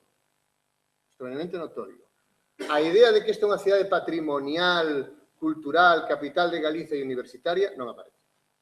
Isto non aparece. Son os datos que hai. Non aparece. Aparece menos, aparece moi pouco, prácticamente non está. Cuanto antes Roberto se refería a esa cuestión de Fisterra, ben interesante. Que ocorre? Que si se concebe isto como a meta a que hai que chegar e o ícono fundamental e único é a catedral, identifica a cidade cun santuario, e este é o santuario da catedral, ocorre tamén que Fisterra está emerxendo como un destino aínda final. Se me permiten o símil ciclístico, para algunhas persoas esta é a etapa raíña. O final é ir a Fisterra e facer uns rituais, etc. Iso é tamén cristán. É dicir, nós falamos, e xa recebemos críticas por isto, de que a catedral opaca a cidade. A catedral pode tamén ser unha vía de entrada para a cidade. Neste momento hai, por estas razóns que estamos indicando, unha opacidade. As persoas non van a outros lugares, non as visitan con frecuencia, etc. É moi interesante ver, por exemplo, nos introducimos a última hora, na segunda e terceira fase, creo, unha pregunta que era a seguinte. ¿Cuántos habitantes cree que ten Santiago de Compostela e cuántos habitantes cree que ten a parte antiga? A resposta sobre os habitantes de Santiago de Compostela é prácticamente acertada por unha porcentaxe altísima. 100.000, 150.000, 200.000, va. ¿Cuántos habitantes cree que ten a parte antiga? 50.000, 70.000, 100.000. Se persoas creen que isto ten que ser unha cousa impresionante, enormemente habitada, porque, claro, falase tanto, etc. Bueno, pois iso non se corresponde coa realidade. Isto é un elemento. Que hai unha visión monumentalista tamén que despois non se traduce nese coñecimento. Sobre paisaxe e territorio conviría falar, en todo caso, cando falamos de que hai unha cultura do camiño, nós percebemos que hai unha cultura alocal do camiño, é dicir, esa cultura do camiño non ten en conta as comunidades locais. Hai unha cultura do camiño que non se vincula ás comunidades locais. Cando tú lle preguntas referencias, etc., non. E todos os textos literarios, diarios de viaxe, guías turísticos, os topónimos son, estou sendo esquemático e con dados provisorios, pero son topónimos, que decir, non é que exista xente vivendo ali, nin que se... Non, eso, as comunidades locais existen pouco. Non? Entón, eu creo que e este é un panorama, bueno, que nos detectamos a partir destes traballos e con este corpus, claro, nos non temos que aprofundar máis. A impresión é que a visión de Santiago externa está un pouco reducida e esquemática. Vamos dicirlo así de maneira eufemística.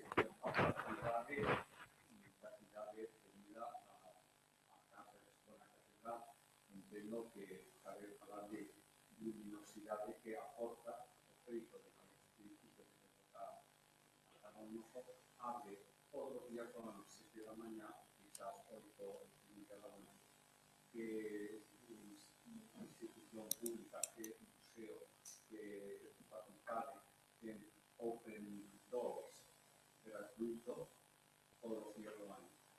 Hoxe vendres, os vendres do ano, vai funcionar o Razumeiro, que é a universidade actualmente no campo, é unha catedral Pedreiro chea de visitantes verdadeiros por ese chamar de cantidade de espectáculo, atractivo, publicidade, e non será malures. Vale. La xente que nos visita estes conceptos, que quero pedir visitantes peregrinos o ano pasado a hostelería, ondas, casas de ondas, calqueres que nos decida esa actividade coa súa peculiaridade sen parangón, pode levar a erros conclusivos. Casa Manolo en un centro de creación de opinión pública, digo porque se comunico con brasileiros que vienen de Lisboa caminando un matrimonio del Río de Janeiro, cuarta vez, mañana saen en bus a Lisboa, de volta a su país. Que les interesa de Santiago, está un nuevo museo, pero a peculiaridade de esa cidade é o que dicen que se quedarían. Portas abertas, sobre todo, que digo, a industria impactante, como ha dicho el peregrino. Todas las bombillas que son centros de bombillas ahora están funcionando porque ya hay un nano analítico. Todas, cosa que no pasaba hace 20 años. Había sin tercio, había y todo eso. Ahora está rechamante. Pero concluye a arquitectura, a descripción, a todo se llegue de autoría, estilos sucesivos artísticos. En fin, simplificando, calquera discurso o referencia, estudo de esta cidade que orille metodológicamente ese feito, bueno, para mí le va a conclusión. No, perdón, que orillamos nos? Nos orillamos, claro. No, digo que...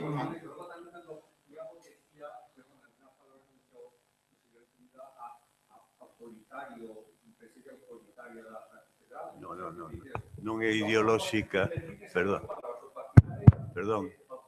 no, que exerce na percepción unha autoridade formal, que exerce na percepción da cidade unha autoridade, unha presencia potente que impide, pois, a lo mellor, porque a percepción é corta, a sensibilidade que genera a percepción. Eu non estou metendo como unha institución, perdona, pero parece que estás entendendo que me estou metendo en institución. A percepción... Bueno, eu non quero orientar o debate porque realmente os protagonistas do debate... Non, veste un pouco como tocado, non, pero mira, non, a paisaxe é fruto dunha percepción individual e colectiva. A percepción digamos, da paisaxe do entorno da catedral e tamén unha percepción, digamos, psicolóxica, personal e individual. E esa potencia desa monumentalidade, desde a percepción, fai esquecer ou ben cansa, desde o punto de vista formal, de imaxen, de tal que non te provoca unha curiosidade en ver outros territorios ou terrenos máis pertos que soportan esa catedral. E a min eso pareceme que é un tema que hai que reconducir. Hai que abrir esa percepción dos que chegan a Santiago a ese territorio inmediato que soporta unha cousa ou tamén no camiño, non? E iso non se pode interpretar como se está referindo pois a algo que institucionalmente, non, estamos falando de percepción, estamos falando de como a persona que ven con un imaginario inducido, ademais, por guías, información, etcétera, ese imaginario entra no camiño, vai creando o seu imaginario, porque, lóxicamente, ten que ocurrir, e cando se vai, me gustaría que era a pregunta que non puden facer por unha interrupción, é que cando se vai, como vai ese imaginario? Enriquecido, reconducido, tanto na catedral e na cidade, e no camiño, a traza e a paisaxe. Isto é un pouco o tema que iba na segunda parte da pregunta que non puden efectuar. Con respecto ao que diga agora, Roberto, só quero dicir o seguinte. Cando falo de opacidade, refírome que a identificación exclusiva de Santiago coa catedral fai que as persoas só pensen en termos da catedral e menos noutros termos que a cidade poda ter. Non estou responsabilizando... Cal sería a alternativa? O Gaiás ou partidario do Gaiás? Non, mira, eu non vou dar aquí alternativas porque, como antes dicía... Non, teñas. Perdón. Eu teñas. Sitúame nun plano en que non me quero situar, que como cidadán, dando opinións. Eu veño aquí a tentar dar, juntamente con o meu colega Roberto, información sobre o tipo de análise que nos facemos, os dados que temos e as interpretacións ás que nos chegamos. Pero non estou dando as miñas opinións, para nada. Non quero dar as miñas opinións en absoluto, porque non é o meu papel. O único que dicemos é as persoas se identifican de unha maneira crescentemente exclusiva Santiago coa catedral, iso significa que moitas desas persoas non teñen outro tipo de referencias na cidade de Santiago e significa pois que polo que nós estamos vendo non van a outros lugares, non teñen outro tipo de apreciación, etc. Nada máis, é o que estamos dicendo. Discurso? Punto, porque non dan máis, digo, abramos portas, abre as libros de investigación a ver sería para reconducir máis gastronomía, tendo as opcións que son as que se entendo de ir, ou menudear máis a catedral, son unha cubeta, paisando a excavación, digamos, cousas dese tipo que existen na cidade, porque as alternativas non sei cales son, o sea, o galego a vimos tamén un montón, pegar, o non se podo, a xardín son bons, bueno, iso que a oferta logo é menor. Non, é dicir, o único que quero dicir é que eu sitúome agora, eu persoalmente, nunha posición inferior neste debate porque non quero entrar nese debate porque estou aquí a título de outra representación, que é uns dados e unhas reflexións e non a dar as miñas opinións. Se quere, en cualquier momento, facemos un debate, convídeme que eu lle dou as miñas opinións como cidadán sobre a cidade. Non, perdón, sí se trata. Sí, traballo de investigación. Sí se trata. Bueno, penso que este tema xa empeza a darse voltas e repetirse, non? Podemos, outro tipo de preguntas, sí. Sí, eu quería facer dúas reflexións, dous comentarios. Un ten a ver coa imaxe, non? Efectivamente, os nosos estudos o que demostran é que a imaxe coa que chegan as persoas, a imaxe previa á visita de Santiago, ten menos elementos, e ollo que estou a dicer, ten menos elementos, non estou a dicer, é máis pobre, ten menos elementos en xogo que coa imaxe coa que se van. Tanto a imaxe da cidade como a imaxe da propia comunidade que sustenta que habita esa cidade, incluso da comunidade galega. Elementos como a lingua non aparecen previamente, despois aparecen, elementos como un certo relacionamento cultural galego-portugués non aparecen, despois surxen, a gastronomía, tan aquí tratada, aparecen, o que non significa que non aparece a catedral, obviamente, claro que aparece tamén a catedral, ten uns uns índices de presenza moi elevados. Mas a imaxe construída ten a ver en grande medida con que Santiago de Compostela é o ponto final dun camiño que ten unha catedral. E a xente, en moitos casos, sorpréndese de que haxa máis cousas. Esta é a idea, sorpréndese de que haxa máis cousas. Primeira questão. E isto enlaza coa segunda questão que quería comentar, que ten a ver coa cultura do camiño. Falábamos antes da questão da cultura do camiño e dos custos e dos investimentos que fan os visitantes, etc. Xa foi apuntado que a cultura do camiño é unha cultura non territorializada. É unha cultura que se basea fundamentalmente en prácticas, en usos, en vivencias, en experiencias. Claro, hai persoas que fan o camiño e que teñen moitos recursos económicos, hai persoas que fan o camiño e teñen menos recursos económicos. Por exemplo, se ves do Brasil, necesariamente tens que ter moitos recursos económicos, porque hai que pagar unha pasaxe, etc. Ora, os recursos económicos das persoas non se corresponden co nivel de gasto desas persoas, porque precisamente pola tal cultura do camiño, que é unha cultura, vou dicir unha palabra, austeridade, unha palabra así daquela maneira, que é unha cultura baseada na austeridade, en que a xente, por exemplo, do Brasil, ven para demostrarse a si propia que pode vivir con pouco. Sí? Entón, quen imaginar políticas focadas no rendimento económico, sí? Que teñan como centro o camiño só aumentando a populación. Porque o gasto, non sei se me estou explicando con isto, porque o gasto por persoa é limitado. O que quero dizer? O sea, menos que iso traecería eventualmente outros problemas relacionados con capacidades de carga ou con ese tipo de cuestións, mas iso será a quen corresponda terá que analizalo. Nosas conclusións a que chegamos é que existe precisamente esa cultura de camiño e esa cultura de camiño ten a ver con vivir con pouco. Sí. Quería... Sí, sí.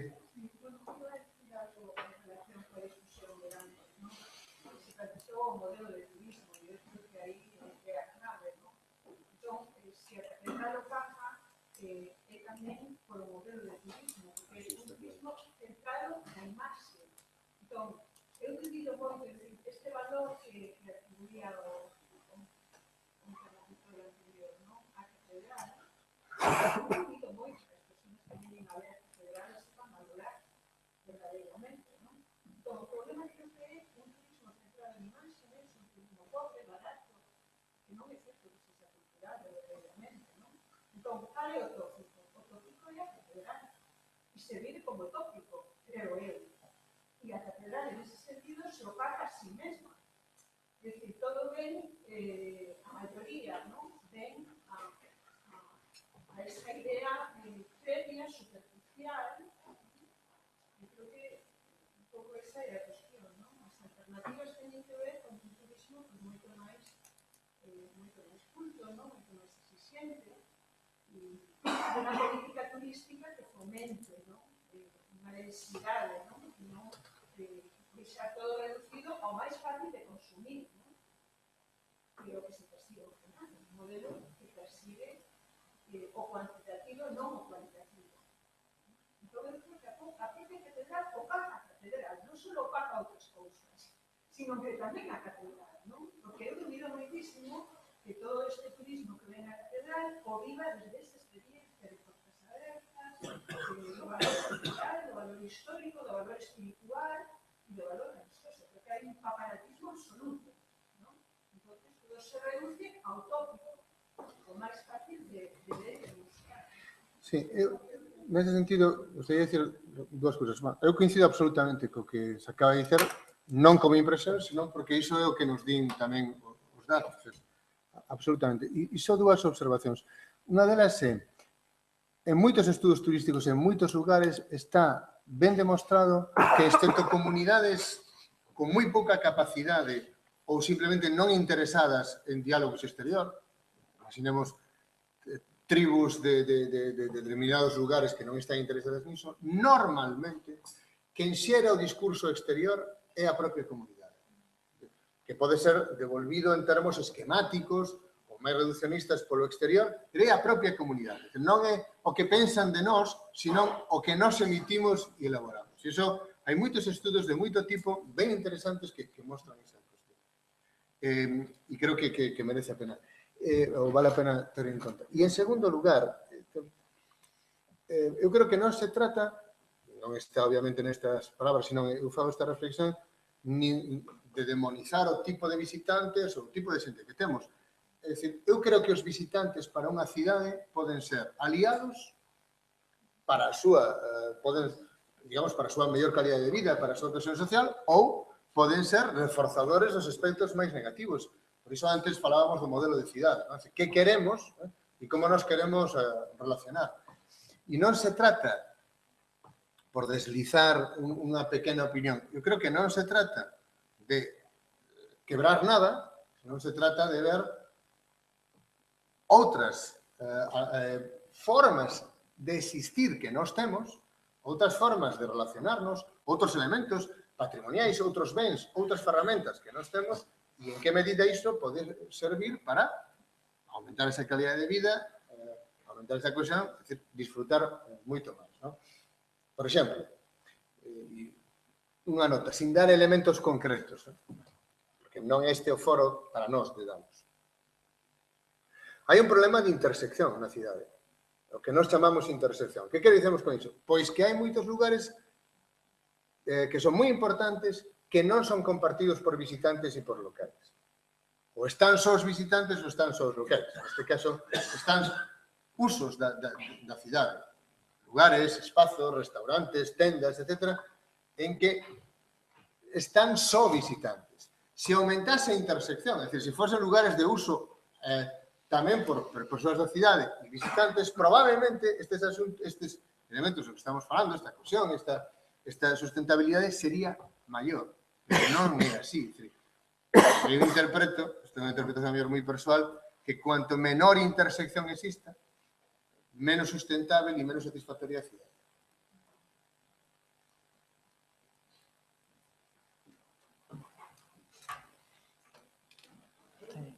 Eu quería preguntarvos se non é, bueno, máis ou menos o número de misas que se fixeron e se ese número, ese porcentaxe de misas, o número de misas, é igual ao número de misas aos visitantes. Si, bueno, esas porcentaxes das que fala de los visitantes, se foron, non sei, se estamos falando de 100 misas ou de 1000 misas, non? Os visitantes. E tamén, si había algún índice, ou se tendes que sacar da investigación a conclusión de por qué os visitantes pensan que Santiago de Compostela, o casco histórico, a Mendo, ten os mismos o número de visitantes que o número de visitantes de Santiago. Un pouco preguntaste antes, que máis ou menos acercan o número de visitantes do Concello, perdón, de habitantes do Concello, pero de alguna maneira asume que o Concello é a Mendo. Se había alguna pregunta en ese sentido ou si.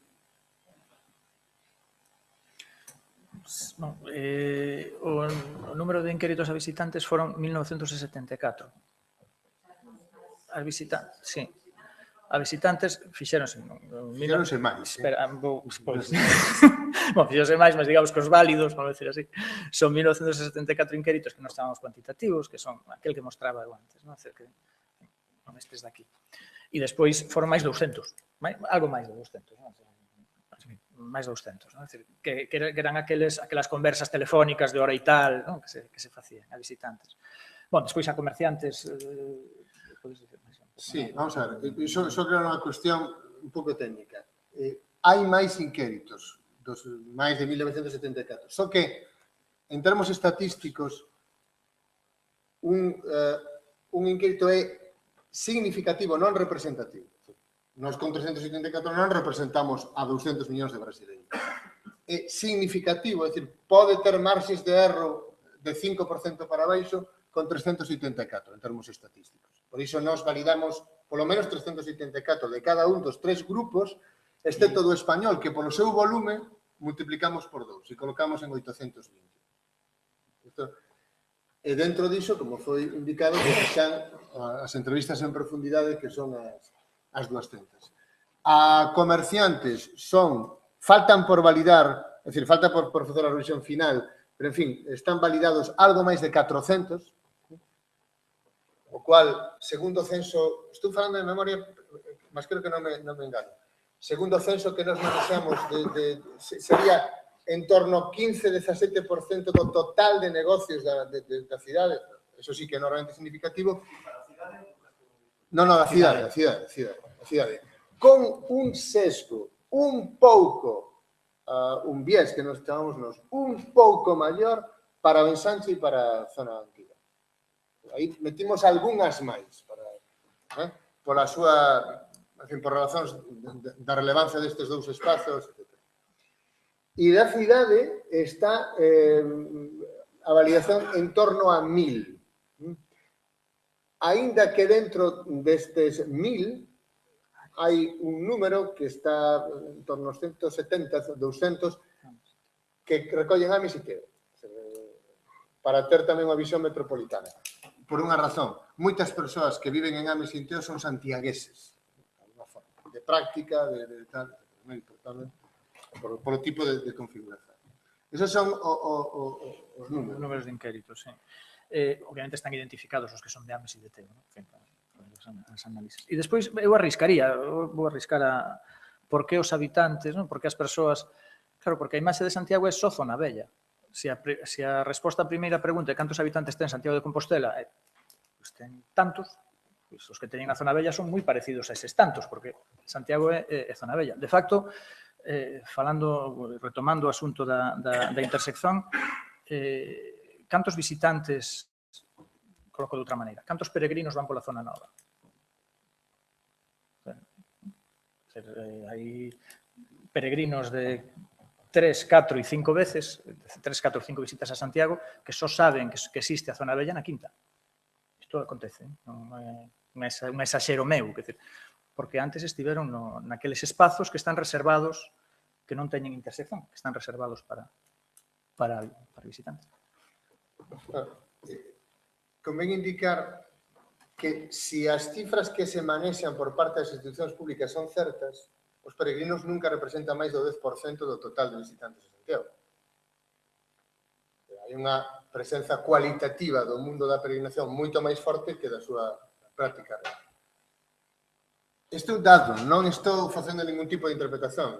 Talvez sintáticamente podo ofrecerlo de outra forma, pero simplemente dar este tipo de elementos. Eu creo que o risco que corre Roberto ao dicer, creo que se trata de que identifican Santiago con zona bella, eu creo que é real. Sinceramente, eu, personalmente, non son capaz de saber exactamente que está significando iso, excepto isto. Pero só un dato. Hai anos, nunha das... creo que foi non sei se foi a Dirección Xeral de Turismo, Xacobén, non sei, o Tour Galicia, non sei. Esqueced estes nomes, non vai a ser que estéis atribuindo mal algo a alguén. Estableceu 7 rotas a Santiago con elementos gastronómicos. Ben, das 7, só unha citaba algún restaurante de fora da zona bella. O 89, cose 90% de todo citado está na zona bella. Isto é unha concepción da cidade, da súa relación, etc.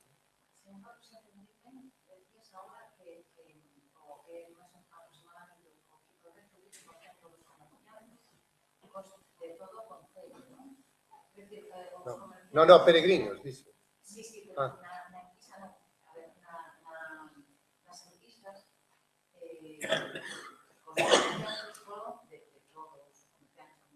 Sí, de todas. Sí. Yo recordar, no sé cómo antes, que estaban contentos, que os comerciantes estaban contentos. Non, que a satisfacción dos comerciantes, en xeral, sitúase no 86%, co turismo. Sí, hai un sector que está menos satisfeito, que un sector máis alleo ao mundo digamos, do Camiño de Santiago, do turismo, este tipo de atraccións. É dicir, que ese 14% é fundamentalmente un tipo de sector que non teña aquí os datos e non son capaz de caracterizarlo ben. Pero, en xeral, os comerciantes valoran, cando falamos comerciantes, falamos de persoas que teñen fin, un comercio o textil ou alimentación de todo tipo de negocios. É dicir, por exemplo, non consideramos abogados ou non consideramos venda de automóveis, venda de bicicletas, sí, por exemplo. É dicir, negocios que, aínda que remotamente, pudesen estar vinculados, ¿no? Sí, claro, hostelería está aí. Peluquerías, hostelería... Que datos reporta o traballo de investigación e conclusións especificamente da red de hoteles dentro do entorno da catedral? Non o sabemos. Non sabe. Temos, pero non podemos... Vale, Esa perfecto. a información Porque onde están donde- aloxadas as persoas, esa sí a temos. Sí, Non porque temos eso é determinante, porque tú donde asentas, donde durmes, lógicamente estableces unha relación moi provisoria, moi efímera. É o teu punto de partida. Claro, é importante. Bueno, nese sentido, temos, sí, bastantes dados que anotan que depende por onde entren a cidade, así é a cidade. É dicir, o itinerario Xoán 23, San Francisco, Catedral, determina unha visión da cidade. O estacionamento en San Clemente, subida por San Clemente, Rodrigo de Padrón, determina outra visión da cidade. Está moi espaciado este tipo de... Pero, en fin, por citar estes, como nos visitantes entran moitos, caso de... Foi a noite boa de 2013. Varios autobuses de brasileiros chegan, uns polo menos, a un hotel de 5 estrelas da cidade. Eran as 7 ou 8 da tarde. Baixan, son baixados, e isto non é esporádico, E ás 8 da mañá do día 25 emprenden viaxe. Visión de Santiago, un desastre. Está todo fechado, non hai comercio, Este tipo de cousas existen e contabilízanse. Son anécdotas, non tanto. Do tipo tamén de visitantes que despois, claro, son contabilizados as institucións públicas. Quantos viñeron? Pois contanse estes. E a toma de datos diferencia os visitantes que veñen por as distintas tramas, trazas do Carmiños. Sí, claro. Sí. Conclusións. Perdón. Que datos se sintetizan en... Nós fixemos varios pontos de recolla. Fixemos do eixo San Pedro Obradoiro Carretas, do eixo San Francisco Alameda, estación de tren, estación de bus, Lavacolla, tiñamos moitos lugares para que non nos escapase ninguén. Medios de transporte. Medios de transporte, etc. Entón, temos recollido como chegan, en que chegan, os que son peregrinos, que tipo de peregrinación realizan, todo iso temos recollido, pero non podemos, por exemplo, unhas preguntas que nos estamos facendo é, son diferentes os peregrinos do resto? Pois non o sabemos neste momento. Tamén se viaxan en grupos, se é unha vez organizada ou non, se todo iso está recollido, sí.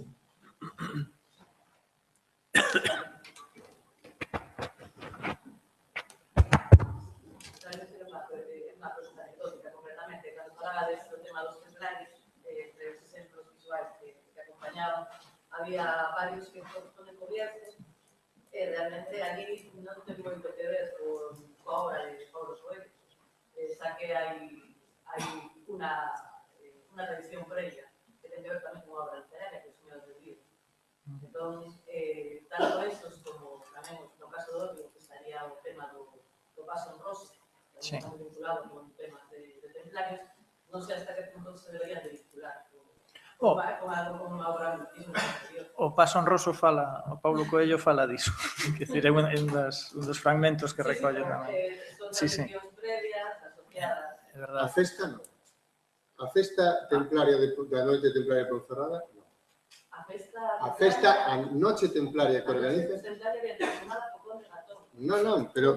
Non, digo, a festa é posterior ao Diario dun Mago. E por outro... Sí. Con algo moi anterior que un grupo de teatro que se chama Conde Gatón que puso de moda o Señor do Libre cando eu ver unha nena. Sí, pero, a ver, é dicir, explosión. A ver, claro, vamos a ver. E a peregrinación, sí, a ver, eu entendo perfectamente iso e isto é un asunto delicado para esclarecer que vou intentar, probablemente con pouca fortuna. A peregrinación existe desde hai séculos, pero nós estamos falando disto desde hai 20 anos. 20 anos. 93. É a grande explosión de peregrinos. Antes aquí, andando 2.000, 3.000, 4.000. Nós estamos falando nestes termos por esta. Hai cousas que preexisten e que hai unha grande explosión delas. O Señor de Bembibre, obra que eu lín, incluso por razóns de estudos, non é coñecida moito máis alá das fronteiras do Bierzo. Vamos ser generosos, incluso, de 300 kilómetros arredondos. Pero as persoas que van a estas festas e que fan este tipo de cousas templarias, etc., veñen de moitos lugares do mundo. Por que eles se identifican e veñen con isto? Non por o Señor de Bembibre. Que acontece? Que o Señor de Bembibre, o grupo de teatro e algunha outra celebración primeira que se facía permite que esta xente chegue a Ponferrada en concreto e diga, mira, hai isto, ¿no? E non se preguntan polas raíces. O feito é que existe e que a vinculación é con Paulo Coelho é notoria. Nós non queremos, antes utilicei esa palabrita de homoloxía, ¿no? Porque nós non falamos de influencias. As influencias son moi difíciles de demostrar. Por máis que alguén te diga, non, a min influencioume, é moi difícil. Pero se hai homoloxías. E o que é claro é que o mundo de Paulo Coelho está enormemente presente nas motivacións das persoas, de moitas das persoas que realizan o Camiño de Santiago, que nos estudamos, mesmo daquelas que din, eu non teño nada que ver con Paulo Coelho.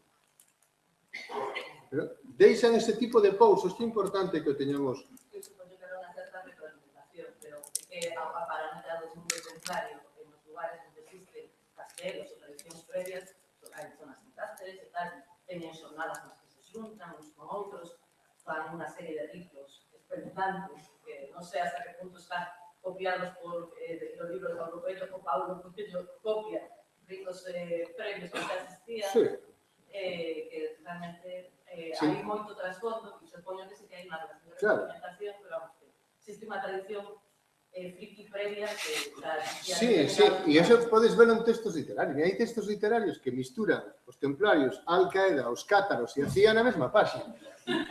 Sí, bestsellers, recomendo O Enigma de Compostela, un texto brasileiro. Cuxa capa é ese monxe que se ve aí na Quintana, esa é a capa. Vendeu 30.000 exemplares en 3 meses, o cual é bastante... Claro, isto tamén está ligado a Dan Brown, ao mundo do Código da Vinci, a este tipo de textos que encontran aquí un canal verdadeiramente extraordinario. Entón, son fenómenos moi complexos, é verdade, cuxa orixe en moitos casos, como falábamos do mundo dos peregrinos, agora do Señor de Bembibre, etc., non é exactamente esa, a explosión e os usos están vinculados con iso.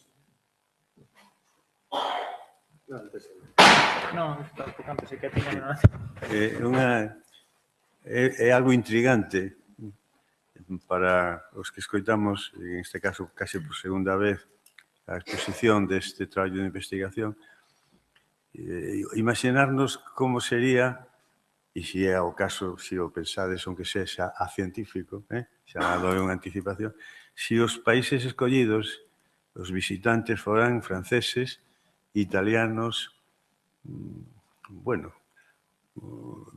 en esa periferia europea, ¿no? Con respecto a outra periferia que é o Estado español, ¿no? Tería que ter outros matices totalmente, uns inquirimentos totalmente diferentes ou non? Eu teño a impresión de que a resposta espontánea é sí e a resposta de análise sería que menos. É dicir, teño a impresión de que se parece moito máis os tipos de visitantes con independencia da súa orixe. Esa é unha impresión. É verdade que hai algúns casos moi particulares e que nen Brasil nen Portugal son representativos. Por que non son representativos? Porque en Brasil o peso de Paulo Coelho e un dos grandes países católicos do mundo sesga moito este tipo de representatividade neses termos, e Portugal é viciño, ¿no? E isto tamén ten moitos problemas. Hai incluso un espírito de fronteira, que as persoas próximas a outras comunidades creen saber máis desas comunidades do que realmente saben, ¿no? Ese é outro problema, ¿no? A paella é un caso moi típico de que aparece, por exemplo, moi citada polos portugueses como gastronomía galega. Atención, non se enganan, porque se percorremos a Rua do Vilar e o Franco veremos que a oferta de paella, que antes era arroz de non sei que, pois aumentou. En fin, sin poder responder ben, só unha idea destes imaginarios. Os brasileiros son os que citan como elemento fundamental da gastronomía de Santiago a torta de Santiago. Non vamos a entrar agora noutras consideracións de ambiente, de relación coa comarca, outro tipo de cousas. Por qué? É obvio. Entran por San Francisco. E non teño que facer agora publicidade de nada, entran por San Francisco. Entón, eles que non están interesados niso, colocan ese tipo de cuestión. Pero para que vexamos como se retroalimentan, antes de dice alguén, este tipo de cousas. Hoxe, na cidade de Porto Alegre, Brasil, hai un lugar que elabora e vende tortas de Santiago. Como elemento simbólico de Santiago de Compostela. Hoxe, en Río Grande do Sul, hai camiños oficiais, un deles recoñecido polo goberno de España, a través do seu consulado, para facer o treino, para facer o camiño de Santiago.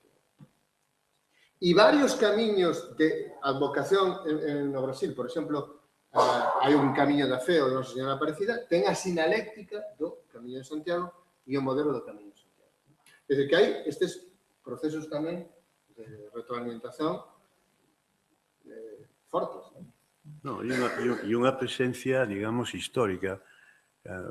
Unha exposición daquel programa de Galicia no Tempo, cando se desvía da primeira proposta, aquela exposición de Santiago e América, ¿no? Que puxo en comunicación e en coñecemento todo un imaginario colectivo extraordinario, non? Evidentemente, eso está tamén na propia culto, bueno, pasado un pouco por os cultos propios, non? Autóctonos e originais, pero que sí, non solamente en Brasil, sino en outros países de Hispanoamérica está a presencia do apóstolo. Quizáis con imaginario un pouco adaptado ás circunstancias propias da colonización ou incluso de defenderse contra, como dicía aquela exposición e dice o catálogo, incluso de defenderse contra o invasor, non? Sí, é verdade. Ora, Brasil non é de colonización española. Bueno, e portuguesa, sí. Santiago... Sí, pero bueno, existe unha presencia. Entón, Pablo Coelho, pues, estaba aterrizando en algo que estaba un pouco preparado. Non digo moito, pero algo así. O sea que... moitas gracias. Un subproducto, como dicelo así, un outro proxecto que nace deste proxecto, ten a súa sede en Porto Alegre, na Universidade de Ritter dos Reis, e estuda as prácticas dos brasileiros relacionadas co Camiño de Santiago. Nós temos persoas que fan parte deste proxecto, Raquel Bello. Co Camiño ou o Apóstolo Santiago? Ou as dúas cousas? Co Camiño de Santiago. Son un proxecto que se basea en inquéritos de moita profundidade, son conversas moi longas, con persoas que fixeron o camiño, que van facer o camiño, que se preparan, e que ademais están asociadas en volta de prácticas ligadas co camiño, etc. E tamén é importante indicar o carácter estratégico que ten para institucións españolas en Porto Alegre o asunto do Camiño de Santiago. Decía Elías, o recoñecimento de determinados camiños, a torta de Santiago que está nos petiscos que dá o cónsul, pois aí hai tortas, non? Hai torta de Santiago, algunha exposición sobre o Camiño de Santiago que foi ali a circular, digamos que da política exterior da España, o Camiño de Santiago, por lo menos en Porto Alegre, ten un peso determinante nesas políticas públicas. E en moitos casos estas persoas convértense en difusoras. De 33, por exemplo, aleatorias recollidas, 21 delas ou fixeran un libro ou un documentario ou un blog relacionado a Santiago e Camiño de Santiago. É dicir, que non son persoas que ven, sino que difunden e con unha potencia verdadeiramente grande. Porque ademais consideran que é un elemento central nas súas vidas. Foi algo que baliza un antes e un despois, digamos, nas súas vidas, e por iso tamén o promoven, teñen até símbolos externos de ter feito camiño, tatuaxes. Que ten que é un fito moi popular, que ten unha chegada, porque literatura e literatura científica sobre o camiño en Europa, por exemplo, aquela gran exposición do voo de Moralejo, non? Pero claro, é para unha dimensión e para un achegamento diferente, non? A ver, Non é... calculase que Paulo Coelho até 2010 vendera en torno oficial 30 millóns de exemplares do seu libro. E 30 millóns son 30 millóns. Sen contar as copias que circulaban ou que circulan de maneira pirata, ilegal. No Egipto tiñan capturado non sei quantos mil. E sin contar que de 2001 está en acceso libre na internet. Entón, claro que unha página web influe moito, pero 25 millóns, 30 millóns, estamos falando dos grandes bestsellers da historia. Da historia. Se aí se unimos que O Alquimista, ese sí que está nos quase 50 millóns de copias, é o grande libro de Paulo Coelho. O Alquimista é un libro que non fala do Camiño de Santiago ni nada disto. Só que aparece 2 veces Santiago, o Santiago Matamouros, por certo. E o protagonista chamase Santiago. Claro, que é un individuo, que é un pastor andaluz que vai ao norte de África. Este libro foi vendido durante moitos anos coa seguinte lexenda. O Alquimista, do mesmo autor que O Diario dun Mago. E O Diario dun Mago era vendido, o Diario dun Mago, o mesmo autor que O Alquimista. Nós, que ainda que vimos do ramo da literatura, tampouco queremos exagerar, pois dixemos, isto terá unha importancia relativa. Cando comparas o discurso das persoas e os valores que ven no camiño, na cidade, etc. Sobre todo que ven na cidade.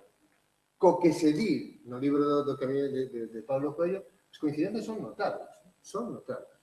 Hai unha influencia directa? Non. É o que dicíamos antes, há unha atmosfera máis ou menos complexa en que estes discursos son centrales.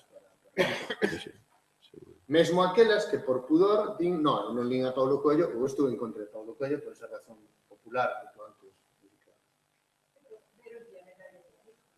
Sí.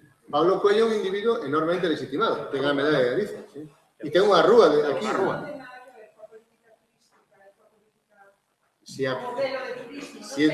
Sí, eu creo que se digo que sí, non estou faltando a miña condición de investigador. Sí, claro.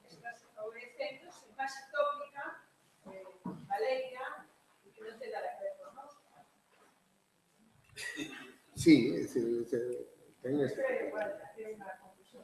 Pode ser unha conclusión. Podes. Nestas subtilezas, eu de verdade que gostaría de deixar a conclusión de que non se trata de saber contra que, senón pensar como de mellor maneira, se é que interpretamos que hai un desafío na cidade, que eu creo que existe, e non só na cidade, senón no seu papel dentro de Galicia, como isto pode ser mellor para a comunidade, para a cidade, etc. Eu creo que isto sí é verdade. Pero hai, por exemplo, nesta literatura que favorece estas imaxes, Claro. hai alguna alternativa? Son todas... Os textos literarios, nós estudamos relativamente poucos textos literarios. O máis exhaustivo é esta tese de doutorado que se defenderá dentro de 2 meses sobre... Seleccionamos 2010 os textos literarios, romances publicados no ámbito español e o resultado é ese. Isto quer dizer que dentro do formato libro, digamos, hai tamén guías turísticos, hai moito guía turístico, hai diarios de viaxe, hai elementos que non son ficción, non vou dicelo así, senón que pretenden ser a plasmación dun feito real ou un guía turístico coas características que ese tipo de produto ten. Antes citaba Haken, este autor alemán. Bueno, lean as primeiras páxinas. Hai un momento en que anda por Roncesvalles con Roland, etc., e di, isto é así ou non, que máis dá? Por cuestións históricas, non sei que, o desprezo e a mistura polo que é ao entorno tal, é verdadeiramente grande. E a ausencia das comunidades locais sabe todo isto.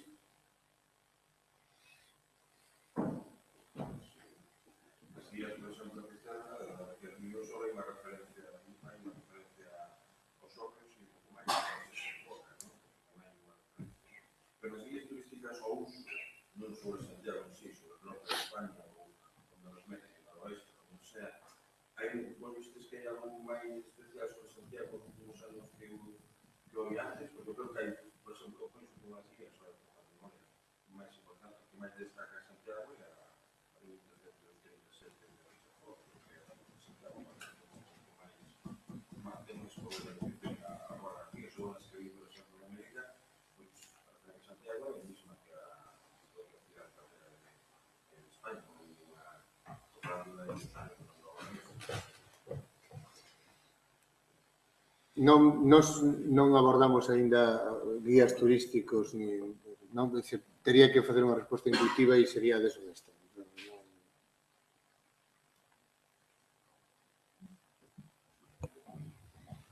Hai algunha pregunta máis? Bueno, pois entón, agradecerlle aquí o esforzo de Elías e Roberto, darlle as grazas e esperemos ter outra cando haxa conclusións. Mais, a verdade. Gracias. Pois moi abaixo. Obrigado.